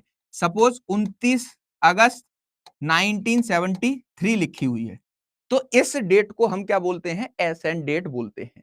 कि इस ये जो पूरा कानून है ये पहले हमारा लोकसभा में या फिर राज्यसभा में, अब देखो एक और चीज समझ लो कि कोई भी कानून ना या तो राज्यसभा में ले आया जाएगा, उसके बाद पास कराने के बाद लोकसभा में भेज दिया जाएगा, या फिर लोकसभा में पेश किया जाएगा, लोकसभा में अगर पास हो गया तो राज्यसभा में भेज दिया जाएगा। तो किसी भी हाउस में इंट्रोड्यूस किया जा सकता है, ऐसा कहीं स्पेसिफिक लिखित नहीं बताया गया कि लोकसभा में ही कोई भी बिल जो है इंट्रोड्यूस किया जाएगा। लेकिन मनी बिल जो होता है, ठीक, वो सिर्फ और सिर्फ लोकसभा में इंट्रोड्यूस किया जाता है। प्रीलिम्स के दोनों ही इंपॉर्टेंट क्वेश्चन थे जो मैंने आपको बता दिए। ठीक, तो जैसे ही इन दोनों सदनों ने क्या किया, इन दोनों सदनों में जो है मेजोरिटी के साथ इन एक बिल को, मैं अभी बिल की बात कर रहा हूं, ठीक है, बिल को पास कर दिया और पास करने के बाद में इसको प्रेसिडेंट की एसेंट के लिए भेजा। जैसे ही प्रेसिडेंट ऑफ इंडिया के पास ये बिल पहुंचा, प्रेसिडेंट ऑफ इंडिया ने सपोज करिए 26 अगस्त 26 अगस्त 1973 को क्या किया, इस बिल पर हस्ताक्षर कर दिए। तो ये जो डेट होगी, ये जो बिल होगा वो 26 अगस्त से भारत के लिए एक क्या होगा, लॉ बन के रेडी हो जाएगा। और इसको हम जो है क्या बोलेंगे, ऑफिशियली इसको कानून बोलेंगे। क्या बोलेंगे, ऑफिशियली इसको कानून बोलेंगे। लेकिन सेक्शन 1 में होती है हमारी इन्फोर्समेंट डेट। इन्फोर्समेंट डेट जैसे ही, जैसे मान लो 1973 में कोई कानून बन के रेडी हुआ, अब क्या है कि उसी तरह का सेम कानून हमारे इंडिया में पहले से एप्लीकेबल है या फिर काम कर रहा है। ठीक है, तो उस लॉ को पूरी तरीके से हटाने के लिए और ये नया लॉ किस दिन से भारत में लागू किया जाएगा उसकी एक तारीख तय की जाती है। क्लियर? इतना समझ में आ रहा है ना, मैं कहां पहुंचा रहा हूं, वहीं पे पहुंच जाओ, बस एक बार सुनते रहो मैं कहां ले जा रहा हूं। ठीक है, तो ये जो राष्ट्रपति ने जिस दिन सहमति दी ये वो तारीख है। और पहले सेक्शन में लिखा होगा कि दिस एक्ट में बी कॉल्ड एज, कोई भी जो उस एक्ट का नाम है। दूसरा, it shall came into force, मान लो 1 अप्रैल 1974 लिख दिया। ठीक, तो ये क्या हो गई, ये इसकी इन्फोर्समेंट डेट हो गई कि इस दिन से जो भी हमारा कानून बन के रेडी हुआ वो जो है भारत में एप्लीकेबल हो गया। क्लियर? तो ये दो तारीखें आपके हर एक बेयर एक्ट की इंपॉर्टेंट होती हैं एग्जाम पॉइंट ऑफ व्यू से। अब ये चीजें मत जाओ, अब यहां पर हम कहां थे वहां पर आ जाते हैं। कुछ एक्स्ट्रा ज्यादा बता दिया मुझे लगता है। ठीक, इससे प्रीलिम्स के बहुत सारे क्वेश्चन बनते हैं और मैंने बिल और एक्ट में आपको अंतर समझा दिया और क्या बता दिया कि अब हम आ जाते हैं अपने बैक टू दी बेसिक्स। ठीक, मुस्लिम लॉ कहां थे, डिवाइन लॉ पर और मैन मेड लॉ पर। तो मैन मेड लॉ क्या है? मैन मेड लॉ का एग्जांपल है कि जो हमारा इंडिया का लेजिस्लेचर है, पार्लियामेंट, वो जो है लॉ बना रहा है। तो जो एक व्यक्ति के द्वारा दूसरे व्यक्ति के लिए लॉ बनाए जाते हैं, उनको हम मैन मेड लॉ के अंदर रखते हैं। इसका एग्जाम्पल आप ले सकते हो इंडियन पीनल कोड, सीपीसी ले सकते हो, और इसका एग्जाम्पल आप ले सकते हो CrPC, transfer of property act. जो भी जो है हमारे लॉज कोडिफाइड किए गए हैं लेजिस्लेचर के द्वारा, वो सारे लॉज जो है मैन मेड लॉज में आते हैं। क्लियर? अब आते हैं डिवाइन लॉ। डिवाइन लॉ क्या होता है? अब डिवाइन लॉ का मतलब क्या है? डिवाइन लॉ का मतलब, जैसा कि आप सब लोगों ने मुझे बताया, उसी चीज को मैं आगे कंटिन्यू कर रहा हूं कि गॉड मेड लॉज, जो कानून भगवान के द्वारा डायरेक्ट इंसान को दिए गए हैं, या फिर ऐसे कोई लॉज जो कि गॉड के पृथ्वी पे जन्म लेने के बाद as a law, as a custom, as a tradition follow होते रहे और एक कम्युनिटी के लोग उसको अब भी मान रहे हैं, उनको हम बोलते हैं क्या? Divine law. डिवाइन लॉ का बेसिक फॉर्मूला ये है कि जो लॉज गॉड ने डायरेक्ट जो है किसको दिए हैं? मेंस को दिए हैं या पीपल ऑफ सोसाइटी को दिए हैं, वो सारे लॉज कहलाते हैं डिवाइन लॉ। अब इसका एक जीता जाता उदाहरण है हमारा हिंदू लॉ। हिंदू लॉ और मुस्लिम लॉ, ये दोनों ही कानून कैसे हैं? दोनों ही हमारे डिवाइन लॉ के अंदर फॉल करते हैं, और डिवाइन लॉ के अंदर भी ये जो है किसके अंदर फॉल करते हैं? रिलीजियस लॉ के अंदर फॉल करते हैं। ये क्वेश्चन आपके मेंस में पूछा गया था कि डिवाइन लॉ के अंदर पर्सनल लॉज हमारे किस कैटेगरी में फॉल करते हैं। ठीक, तो डिवाइन लॉ के अंदर भी जो है क्या, हिंदू और मुस्लिम लॉ हमारे रिलीजियस लॉ के अंदर फॉल करते हैं। तो ये क्या है? हमारे रिलीजियस लॉ भी हैं। अब देखो, हिंदू लॉ के प्रोस्पेक्टिव से समझो कि हिंदू लॉ में क्या लेजिस्लेचर का कोई इंपॉर्टेंट रोल है या नहीं, कि कैसे लेजिस्लेचर ने इसको इनकॉर्पोरेट किया है। फिर उसके बाद मुस्लिम लॉ की कहानी बताता हूं। तो हिंदू लॉ क्या है? हिंदू लॉ हमारे गीता का सार है, टोटली जो हमारी पुरानी भगवत गीता है उसका सार है, जिसमें हमारे लॉर्ड कृष्णा ने क्या किया? लॉर्ड कृष्णा ने सारे उपदेश अर्जुन को दिए, और उसके बाद में ये सारी चीजें सोसाइटी ने ऐसे ही ऐसे, जैसे कि जैसे बताई गई वैसे ही अडॉप्ट की गई, और इस तरीके से हमारे हिंदू लॉ का क्या होता है? ओरिजिन होता है। उसके बाद जितने भी हिंदू देवी देवताओं ने पृथ्वी पर जन्म लिया और अपने लाइफ को जैसे बिताया, वो सारी चीजें भी जो है एज अ कस्टम और ट्रेडिशन कैसे मानी गई, वो सारी चीजें भी हमारी जो है पूरी तरीके से जो है किसके? हिंदू लॉ के अंदर, कस्टमरी प्रैक्टिसेस के अंदर फॉल करने लगी। अब इस तरीके से बहुत 5000 साल पहले क्या हुआ? 5000 साल पहले ये हिंदू लॉ का जन्म हुआ, और ये हिंदू लॉ ऐसे ही आगे सोसाइटी में फ्लो करता रहा। उसके बाद क्या हुआ? उसके बाद जो है ब्रिटिशर्स इंडिया में आए। ब्रिटिशर्स इंडिया में आने के बाद उन्होंने भारत को आजादी दे दी। 15 अगस्त 1947 को हम आजाद हुए। तब तक हमारे पास कोई भी हिंदूज के लिए ऐसा लॉ नहीं था जो हिंदूज को गवर्न करता हो। इसी वजह से लेजिस्लेचर ने 1955 में और 1956 में क्या किया? 1955, इसी को कंटिन्यू करते हैं, 1955 में और 1956 में, क्लियर, हिंदू के लॉज के कुछ प्रिंसिपल, हिंदू के लॉज के कुछ बेसिक प्रिंसिपल्स को इन्होंने 4 एक्ट में तब्दील कर दिया। ठीक, अब यहां पर एक कैच समझना, इन चारों एक्टों को नाम दिया गया, पहले हिंदू मैरिज एक्ट, दूसरा Hindu succession act, Hindu adoption and maintenance act, और हिंदू गार्जियनशिप एक्ट।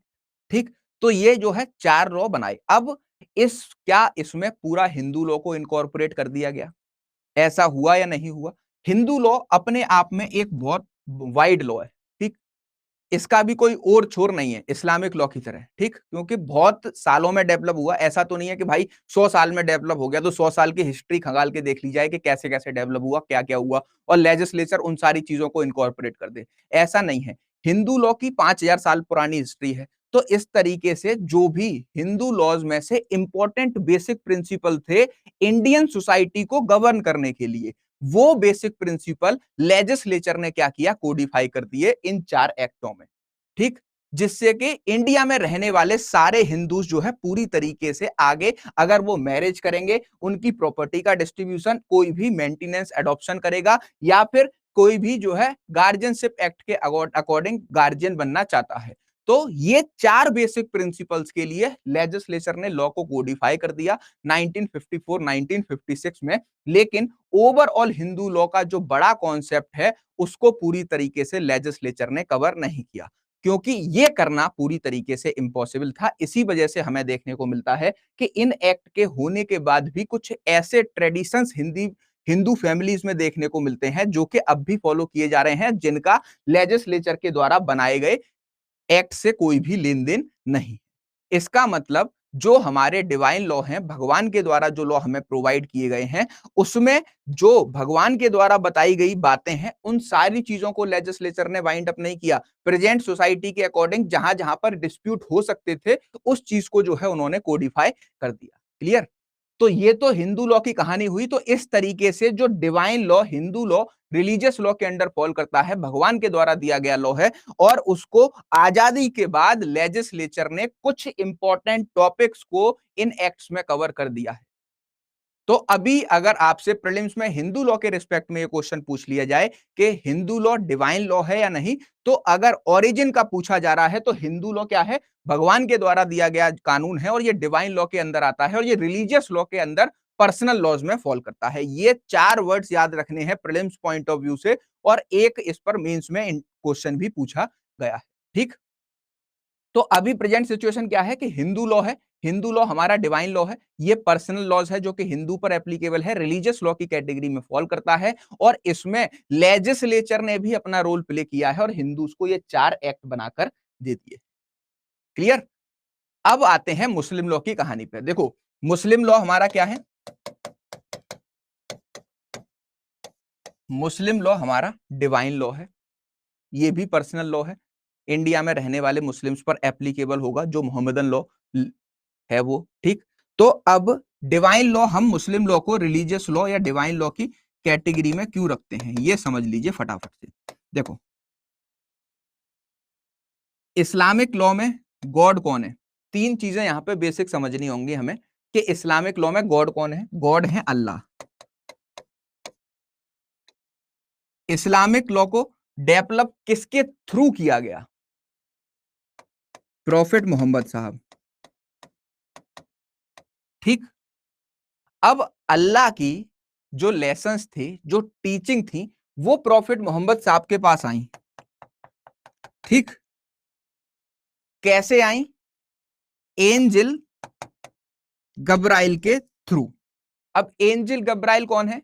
एंजिल गब्राइल अल्लाह का एक दूत है, जो कि प्रॉफिट मोहम्मद साहब तक अल्लाह की बातों को पहुंचाते थे, और फिर उन बातों को प्रॉफिट मोहम्मद साहब ने आगे अपने फॉलोअर्स को बताना स्टार्ट किया। और यहीं से कहानी शुरू होती है किसकी? हमारे इस्लामिक लॉ के इमरजेंस की। क्लियर हुई इतनी बात? तो ये तीन इंपॉर्टेंट वर्ड हैं। ऑल ओवर वर्ल्ड जितने भी मुस्लिम्स हैं, वो भगवान किसको मानते हैं? तो वो अल्लाह को अपना भगवान मानते हैं। प्रॉफिट मोहम्मद साहब कौन है? प्रॉफिट मोहम्मद साहब जो हैं लास्ट मैसेंजर ऑफ गॉड कहे जाते हैं। ठीक, लास्ट मैसेंजर ऑफ गॉड का मतलब, इस्लामिक लॉ में इससे पहले भी कुछ खलीफ्स हुए, लेकिन उन खलीफ्स के बारे में हम इसलिए नहीं पढ़ते क्योंकि अगर आप प्री इस्लामिक अरब की कंडीशंस में जाएंगे तो उनका जिक्र तो आपको कई इस्लामिक किताबों में मिल जाएगा। ठीक, लेकिन उनके द्वारा अल्लाह का कोई भी उपदेश उन सारे खलीफ्स के पास नहीं आया था। ठीक, तो या तो आप ये कह सकते हैं कि प्रॉफिट मोहम्मद साहब जो हैं वो लास्ट मैसेंजर हैं अल्लाह के, और एंजल जब्राइल के थ्रू सारे लेसन्स जो है अल्लाह ने उनको दिए हैं। तो इसी वजह से जो इस्लामिक लॉ है वो डिवाइन लॉ कहलाता है, क्योंकि ये अल्लाह मतलब जो गॉड हैं उनका लॉ डायरेक्टली प्रॉफिट मोहम्मद साहब के थ्रू किसको दिया गया? मेंस को, जो भी पर्संस ऑफ द सोसाइटी हैं उनको प्रोवाइड किया गया। इसी वजह से मुस्लिम लॉ को हम डिवाइन लॉ की कैटेगरी में फॉल कराते हैं, and that is very important question for the point of interview. अगर आपसे ये इंटरव्यू में क्वेश्चन पूछ लिया जाता है कि why Muslim law is called as divine law, तो बस इतना सा आंसर नहीं होना चाहिए कि भगवान के द्वारा दिया गया लॉ है, इस वजह से हम डिवाइन लॉ के अंदर फॉल कराते हैं। ये 3 बेसिक वर्ड हैं इस्लामिक टर्मिनोलॉजी को समझने के लिए, और इन तीनों को ही क्या करना है, इन तीनों को ही जो है आपको पूरी तरीके से समझना होगा। Sir please repeat. Akanksha Singh, ये बताओ कितने बच्चों को मुस्लिम लॉ को हम डिवाइन लॉ या रिलीजियस लॉ के अंदर क्यों फॉल कराते हैं, ये समझ में आया। दो कॉन्सेप्ट समझा दिए, हिंदू लॉ का भी समझा दिया और मुस्लिम लॉ का भी समझा दिया। मुस्लिम लॉ का भी स्टार्ट किया है, आगे बहुत बड़ी कहानी है। जल्दी से बता दो यहां तक समझ में आया बिल्कुल क्लियरली या नहीं आया। अब एक बच्ची ने लिखा है सर प्लीज रिपीट। कहां से रिपीट करूं, जहां से ये मतलब हिस्टोरिकल बैकग्राउंड स्टार्ट किया है वहां से रिपीट करना है। कहां से बेटा नहीं समझ में आया ये मुझे कैसे पता चलेगा। श्वेता शर्मा, सर बस मुस्लिम लॉ का बताओ। हिंदू लॉ नहीं आएगा पर्सनल लॉ के पेपर में बेटा, सिर्फ मुस्लिम लॉ ही लिख के पास हो जाना है। 50% ही आएगा मुस्लिम लॉ। दोनों चीजें समझ लो। देखो कुछ चीजें ना सिर्फ एग्जाम्पल से और आपको कंपेयर करके ही समझाई जा सकती हैं, इस वजह से मैंने हिंदू लॉ का आपको समझा दिया। अब मुस्लिम लॉ की बारी है, ठीक। चलो अब मैं कंटिन्यू करता हूं। तो कहां पहुंच गए थे हम, ये सारी चीजें आपको समझ आ गई। इसी वजह से इसको हम डिवाइन लॉ के अंदर, हाँ इसी वजह से हम इसको जो है डिवाइन लॉ के अंदर फॉल कराते हैं। क्लियर हुई इतनी बात। अब दूसरी इंपॉर्टेंट बात कि सबसे पहले यहां से इस्लाम की जर्नी शुरू हो रही है जब प्रॉफिट मोहम्मद साहब 40 साल के थे। क्लियर इतनी बात। अब यहां पे आपको ये समझ में नहीं आएगी कि प्रॉफिट मोहम्मद साहब रोल में कैसे आ गए। तो अब सबसे पहले मैं आपको प्रॉफिट मोहम्मद साहब की जर्नी समझाऊंगा कि कैसे कैसे प्रॉफिट मोहम्मद साहब की जर्नी रही है और कैसे कैसे प्रॉफिट मोहम्मद साहब ने आगे आकर इन सारी चीजों को किया और कैसी उनकी लाइफ रही। ठीक, तो पहले प्रॉफिट मोहम्मद साहब के बारे में जानेंगे, फिर आपको धीरे धीरे समझ में आएगा कि कैसे इस्लाम को धीरे धीरे जो है इस्लाम अस्तित्व में आया और पूरे जो है अरब कंट्रीज में फैल गया। तो सबसे पहले जब हम प्रॉफिट मोहम्मद साहब की बात करते हैं,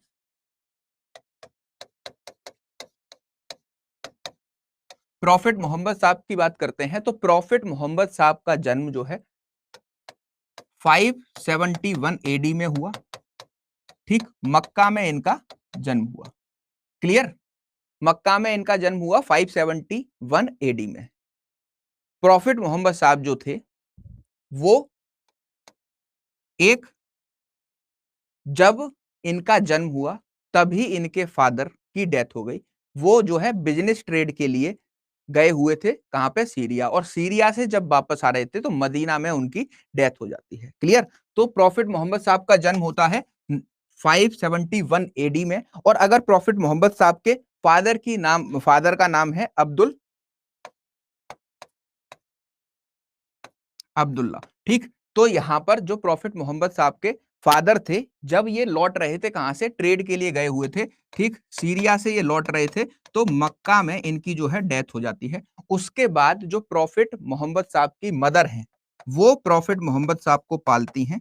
ठीक, और मदर का नाम क्या है, मदर का नाम है बेटा अमीना। मुस्लिम लॉ में नाम याद करना बहुत ज्यादा टिपिकल है। ठीक, तो प्रॉफिट मोहम्मद साहब की मदर है अमीना। अमीना बेगम जो है क्या करती हैं, 6 ईयर्स तक प्रॉफिट मोहम्मद साहब की देखरेख करती हैं और अपने बच्चे को पाल पोस के बड़ा करती हैं। लेकिन इसके 6 साल की उम्र के जब प्रॉफिट मोहम्मद साहब होते हैं तो इनकी मदर की भी डेथ हो जाती है। क्लियर, अब देखो सबसे पहले 571 एडी में इनका जन्म होता है मक्का में। अब्दुल्ला और अमीना बेगम इनके फादर हैं, ये इनकी मदर हैं। फादर जो है जब इनकी बर्थ हुई थी उससे पहले, मतलब उसके बर्थ होने के 1 साल के अंदर ही वो डेथ कर गए थे, लौटते समय सीरिया से मक्का में। फिर 6 साल तक उनकी मदर ने उनका भरण पोषण किया। 6 साल बाद जो है मदर की डेथ हो गई। उसके बाद ये जो है चले गए किसके पास, अपने ग्रैंड फादर की कस्टडी में। और ग्रैंड फादर ने 2 साल तक इनको क्या किया, 2 साल तक इनकी परवरिश की। लगभग जो है क्या, 6 साल की उम्र में गए तो 2 साल जो है ये अपने ग्रैंडफादर के पास रहे। ग्रैंडफादर के पास में रहने के बाद 2 साल बाद जो है इनके ग्रैंडफादर क्या कर गए, इनके ग्रैंडफादर भी डेथ कर गए। उसके बाद ये अपने अंकल के पास चले गए और अंकल के पास जाने के बाद लगभग 8 साल से लेकर लगभग 24 साल तक की उम्र में जो है ये अपने अंकल के साथ में ही रहे। तो इस तरीके से प्रॉफिट मोहम्मद साहब की ये एक लाइफ हिस्ट्री थी। उसके बाद में प्रॉफिट मोहम्मद साहब 25 साल की उम्र में, कब, 25 ईयर्स ऑफ एज में, ये जो है एक हीरा नामक केव थी, कहां, एक पहाड़ पर हीरा नामक केव थी, वहां पर जाकर अपना भगवान में, ठीक, अल्लाह में क्या करने लगे, अल्लाह में ध्यान लगाने लगे, ठीक, अपना साधना करने लगे, वहां पर जाते थे, अपना बैठे रहते थे, ईश्वर का जो है क्या करते थे, उपासना करते थे, ये सारी चीजें वो करने लगे। और 25 साल से लेकर 40 साल तक लगभग जो है 14 साल का समय बीत गया, और 14 साल तक ये जो है ईश्वर की ही उपासना करते रहे।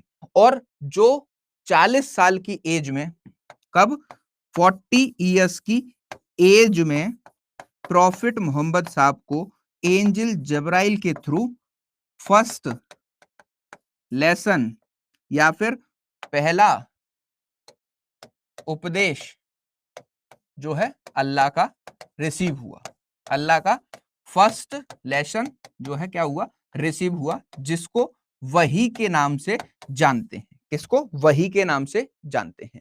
अब ये दो तीन चीजें हैं कि जिससे आपको क्वेश्चन पूछा जाता है प्रीलिम्स में। अब फटाफट से इसको एक बार बता रहा हूं। प्रॉफिट मोहम्मद साहब 571 एडी में जन्म हुआ, इंपॉर्टेंट क्वेश्चन है प्रीलिम्स के लिए। फादर का नाम अब्दुल्ला, ठीक, बिजनेस ट्रेड से लौटते हुए मर गए थे, ये इंपॉर्टेंट नहीं है, नेम इंपॉर्टेंट है। फिर मदर का नाम इंपॉर्टेंट है। दूसरा, 6 साल की उम्र में मदर की भी डेथ हो गई। ग्रैंडफादर ने 2 साल तक पाला, ग्रैंडफादर के मर जाने के बाद वो अपने चाचा के पास रहे, और 25 साल की उम्र में वो जो है हिरा नामक केव में जाने लगे, और वहां पर जो है ईश्वर की तरफ अपना ध्यान लगाने लगे। क्लियर हुई इतनी बात, ठीक। अब ये हिरा नामक केव जो है बहुत इंपॉर्टेंट है एग्जाम पॉइंट ऑफ व्यू से, और 40 साल की एज में लगभग उनको पहला मैसेज मिला था, किसका, एंजिल जबराइल के थ्रू, अल्लाह का, ठीक, जिसको हम किसके नाम से जानते हैं, वही के नाम से जानते हैं। तो ये वही वर्ड भी आपका इस्लामिक लॉ के प्रीलिम्स के प्रोस्पेक्टिव से इंपॉर्टेंट। क्लियर।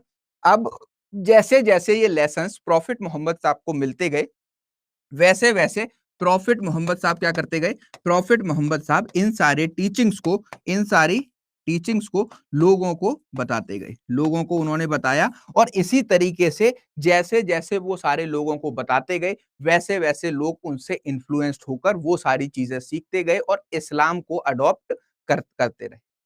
क्योंकि प्री इस्लामिक कंडीशंस में अगर जाओगे तो वहां पर जो है लूट घसूट मारपीट ये सारी चीजें बहुत थी, जुल्म बहुत था, और उन्हीं सारी चीजों पर प्रॉफिट मोहम्मद साहब ने लोगों को एक अपनी लाइफ को सिस्टमेटिक वे में जीने के लिए एक तरीका बताया कि अगर एक मुस्लिम धर्म का आदमी पैदा होता है तो उसको अपनी एंटायर लाइफ में क्या क्या करना होगा, किस तरीके से वो जो है अपनी एक सिस्टमेटिक लाइफ को बिताकर पूरा कंप्लीट करके जा सकता है।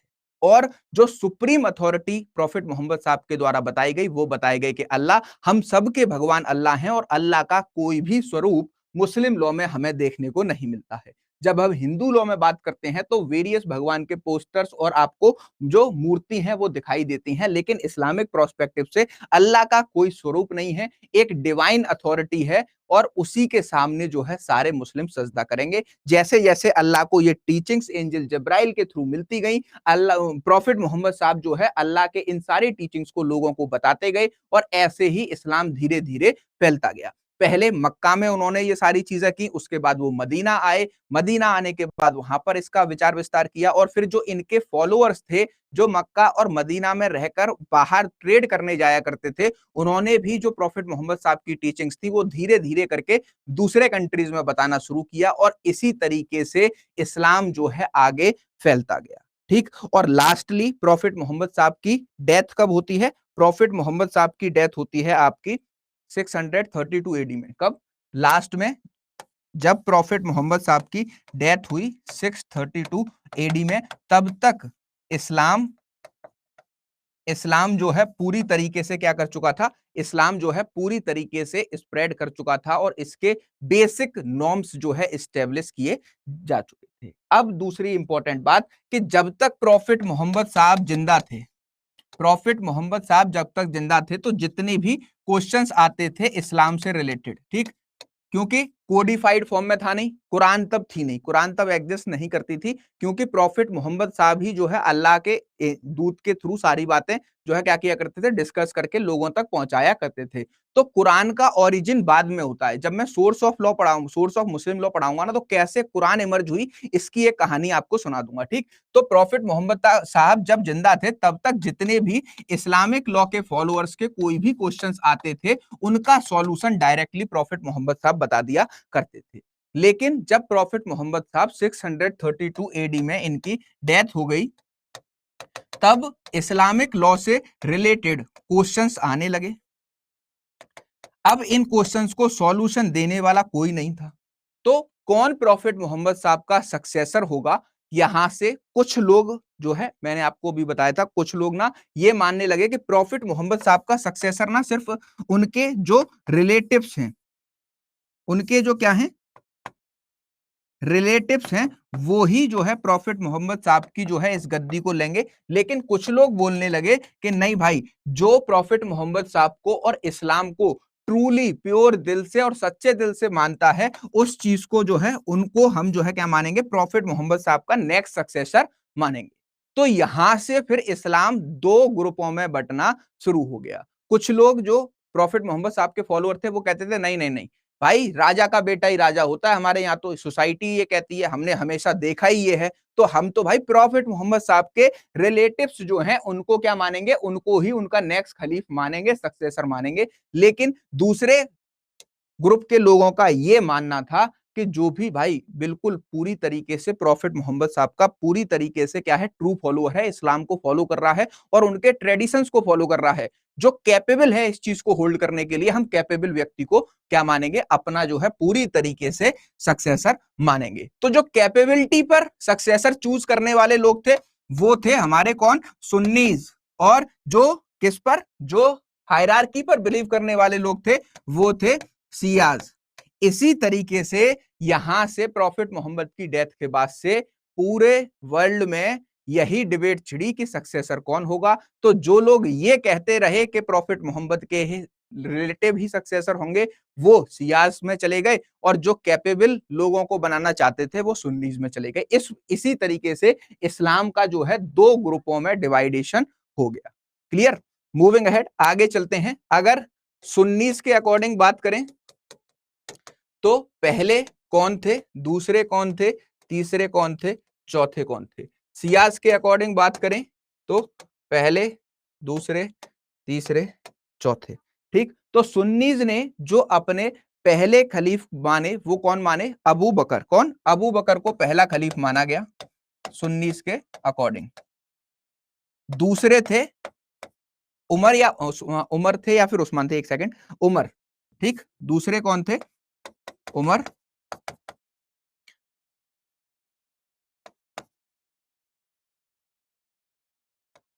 तीसरे थे उस्मान, और एक और हुआ करते थे चौथे, उनका नाम था हजरत अली।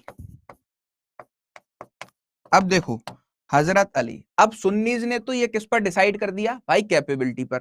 तो जो हजरत अली थे वो सियास के अकॉर्डिंग कौन होने चाहिए थे, पहले होने चाहिए थे, क्योंकि हजरत अली कौन थे, कजन सन इन लॉ थे किसके, हमारे प्रॉफिट मोहम्मद साहब के।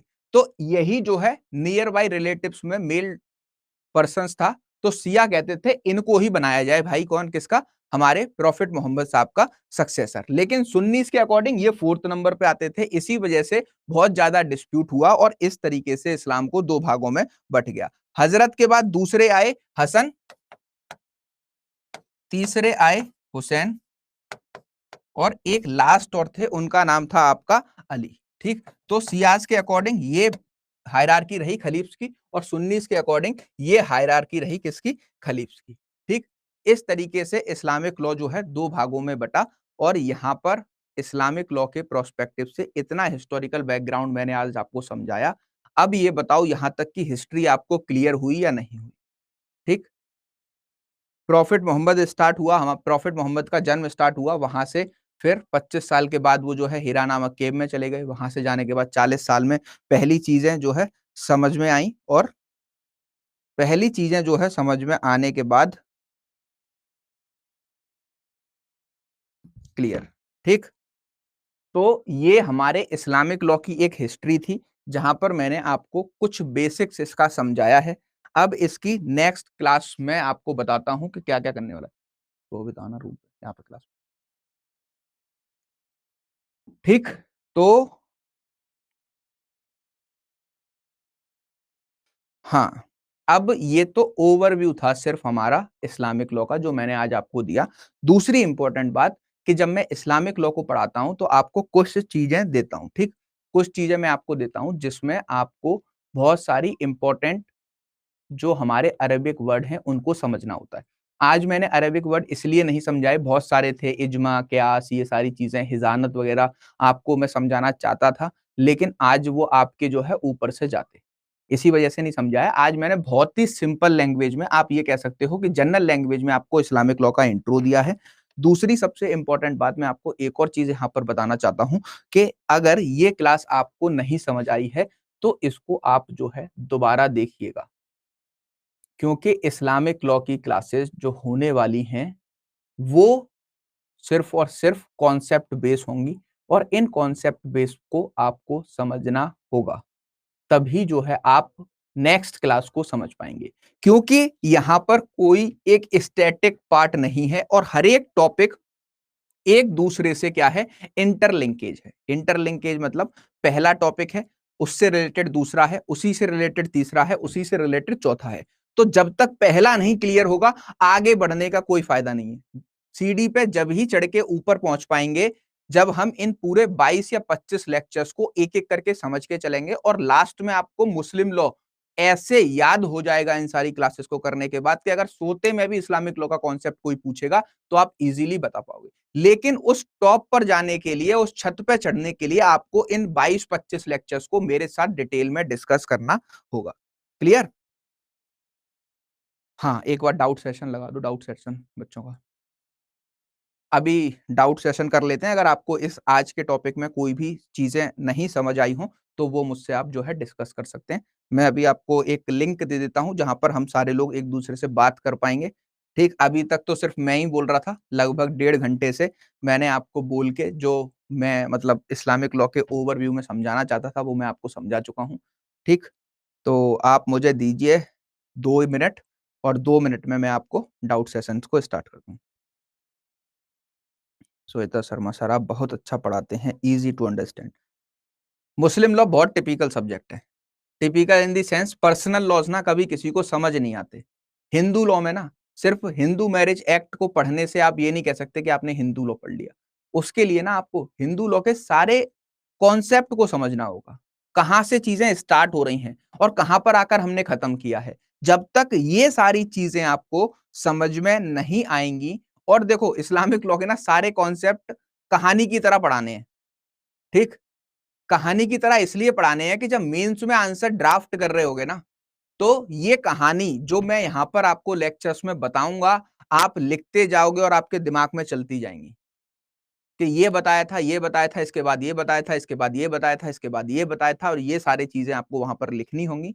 लेकिन आप जो है अगर फोकस्ड रहेंगे तभी मुस्लिम लॉ में आपको पढ़ा पाऊंगा। बहुत सारे टीचर्स मुस्लिम लॉ पढ़ाते हैं, हिंदू लॉज पढ़ाते हैं, वो आते हैं बेयर एक्ट की रीडिंग करके और उसके एक्सप्लेनेशन देकर आपको चले जाते हैं। लेकिन मेरा मुस्लिम लॉ पढ़ाने का तरीका ही ये है कि आपको चीजें कहानी की तरह याद हो, चाहे हम विल का टॉपिक पढ़ें, चाहे हम मेंटेनेंस पढ़ें, हम कोई भी टॉपिक पढ़ें, हर चीज को इतना इजी इंटरप्रेट करके समझ लेना है कि उसको अगर किसी को समझाना पड़े तो बहुत ही नॉर्मल लैंग्वेज में समझाया जा सके। इसका मेन मोटिव क्या है कि जब आप मेंस में आंसर लिख रहे होगे, तब आप अपने एग्जामिनर को यह समझाने की कोशिश करोगे कि जो क्वेश्चन उसने पूछा है वो आपको आता है, आपने सारी चीजें पढ़ रखी हैं, और आप इतना उसको इजी वे में लिख कर आए कि वो उसको इजीली समझ सके। क्लियर हुई इतनी बात?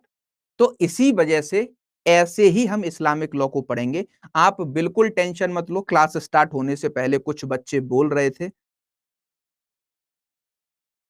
कि सर आप डरा रहे हो मुस्लिम लॉ को लेकर। बेटा, मुस्लिम लॉ को लेकर डरा इसलिए रहा हूं कि फोकस आपका बना रहे, लेकिन ट्रस्ट करना, कि जब इस्लामिक लॉ को खत्म करके आखिरी क्लास लेकर यहाँ से जब मैं आपके साथ जाऊँगा, तो आपको इस्लामिक लॉ की, मोहम्मदन लॉ की एक-एक उस बारीकी के बारे में पता होगा और वो सारी चीज़ें आपको हमेशा याद रहेंगी।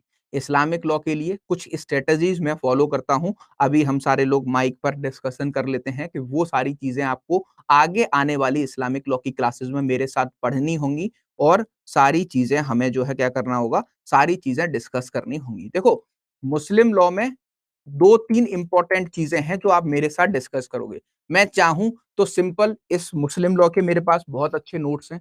मैंने बहुत जगह से इस्लामिक लॉ को पढ़ा है, ठीक? और वो सारे नोट्स बनाए हैं। यहाँ पर मैं उन सारी चीज़ों को लिख कर लेकर आ सकता हूँ। आपको एक-एक करके, एक-एक लाइन टू लाइन पढ़ा सकता हूँ, जैसे अदर टीचर्स बुक्स लेकर पढ़ाते हैं, वेरियस अदर कोचिंग इंस्टीट्यूट्स में। लेकिन यार उससे समझ में क्या आएगा? उससे ना कुछ नहीं समझ में आएगा। कहानी की तरह पढ़ने में ही जो है इसका असली आपको समझ में आने लिंक चैट बॉक्स में कैसे दिखेगा? हाँ? सबसे टॉप में आपको एक लिंक दिख रहा होगा। उस लिंक से आप टच करेंगे तो आप मेरे से डायरेक्टली बात कर सकते हैं और अपने सारे डाउट्स वहां पर क्लियर कर सकते हैं। तो जितने भी लोग हैं वो जो है क्या कहते हैं मेरे को, हाँ बेटा, क्लास के नोट्स जो मैंने आज पढ़ाया है, मैं बाकी का पता नहीं, लेकिन मेरी क्लास जितना आज मैंने कंटेंट आपको पढ़ाया है, इन सबके हैंड रिटन नोट्स आपको कल तक मिल जाएंगे। ठीक, तो कल तक आपको इस्लामिक लॉ के सारे जितना कंटेंट आज मैंने हिस्टोरिकल बैकग्राउंड की क्लास में पढ़ाया है वो सारी चीजें मिलेंगी, क्योंकि ये जब मैं आपको मुस्लिम लॉ बैच में पढ़ाने आऊंगा तो मैं पहली क्लास को स्किप करूंगा और इसके बाद की कहानी आपके लिए स्टार्ट करूंगा। ठीक, तो जिन्होंने आज ये क्लास छोड़ दी वो रिकॉर्डेड फॉर्म में देख लेना, टाइम वेस्ट ना हो, और आपको सेम दो चीजें पढ़ाने का कोई मतलब नहीं है। ठीक, यहां तक मैंने आपको पढ़ा दिया है कि कैसे इस्लाम दो भागों में, दो गुटों में बटा। इसके आगे की क्लास जो है हम जब भी इस्लामिक लॉ को कंप्लीट करेंगे तब जो है स्टार्ट करने वाले हैं। अगर आपका इसमें कोई भी डाउट है तो आप जो है क्या करिए, आप ये एक ऊपर लिंक दिख रहा होगा चैट बॉक्स में आपको, आप उसको कनेक्ट कर लीजिए और वहां पर मुझसे सारे डाउट्स पूछ सकते हैं। अभी-अभी इनेबल नहीं हुआ है, 2 मिनट लगेंगे इनेबल होने में, फिर आप उसको जॉइन कर पाएँगे। सर बुक परचेज़ कर लें, अकील अहमद की। आकांक्षा बेटा, बुक परचेज़ करने की ज़रूरत नहीं है। जितना मैं इस्लामिक लॉ के प्रोस्पेक्टिव से आपको पढ़ा कर जाऊँगा, that is more than sufficient. आप जो है उसको कवर कर लीजिएगा मेरे 22 या 25 क्लासेस में, जब मैं इस्लामिक लॉ को कंप्लीट कर रहा हूँगा आपके लिए। आपके जुडिशरी के पॉइंट ऑफ व्यू से या फिर पूरे ओवरऑल इस्लामिक लॉ के पॉइंट ऑफ व्यू से वो सारी चीज़ें आपको ईज़िली समझ आ जाएँगी। आपको कुछ भी इससे बाहर नहीं पूछा जाएगा। दैट इज़ माय कमिटमेंट कि आपका कोई भी चीज़ जो है बिल्कुल भी छूटेगी नहीं एग्ज़ाम के प्रोस्पेक्टिव से।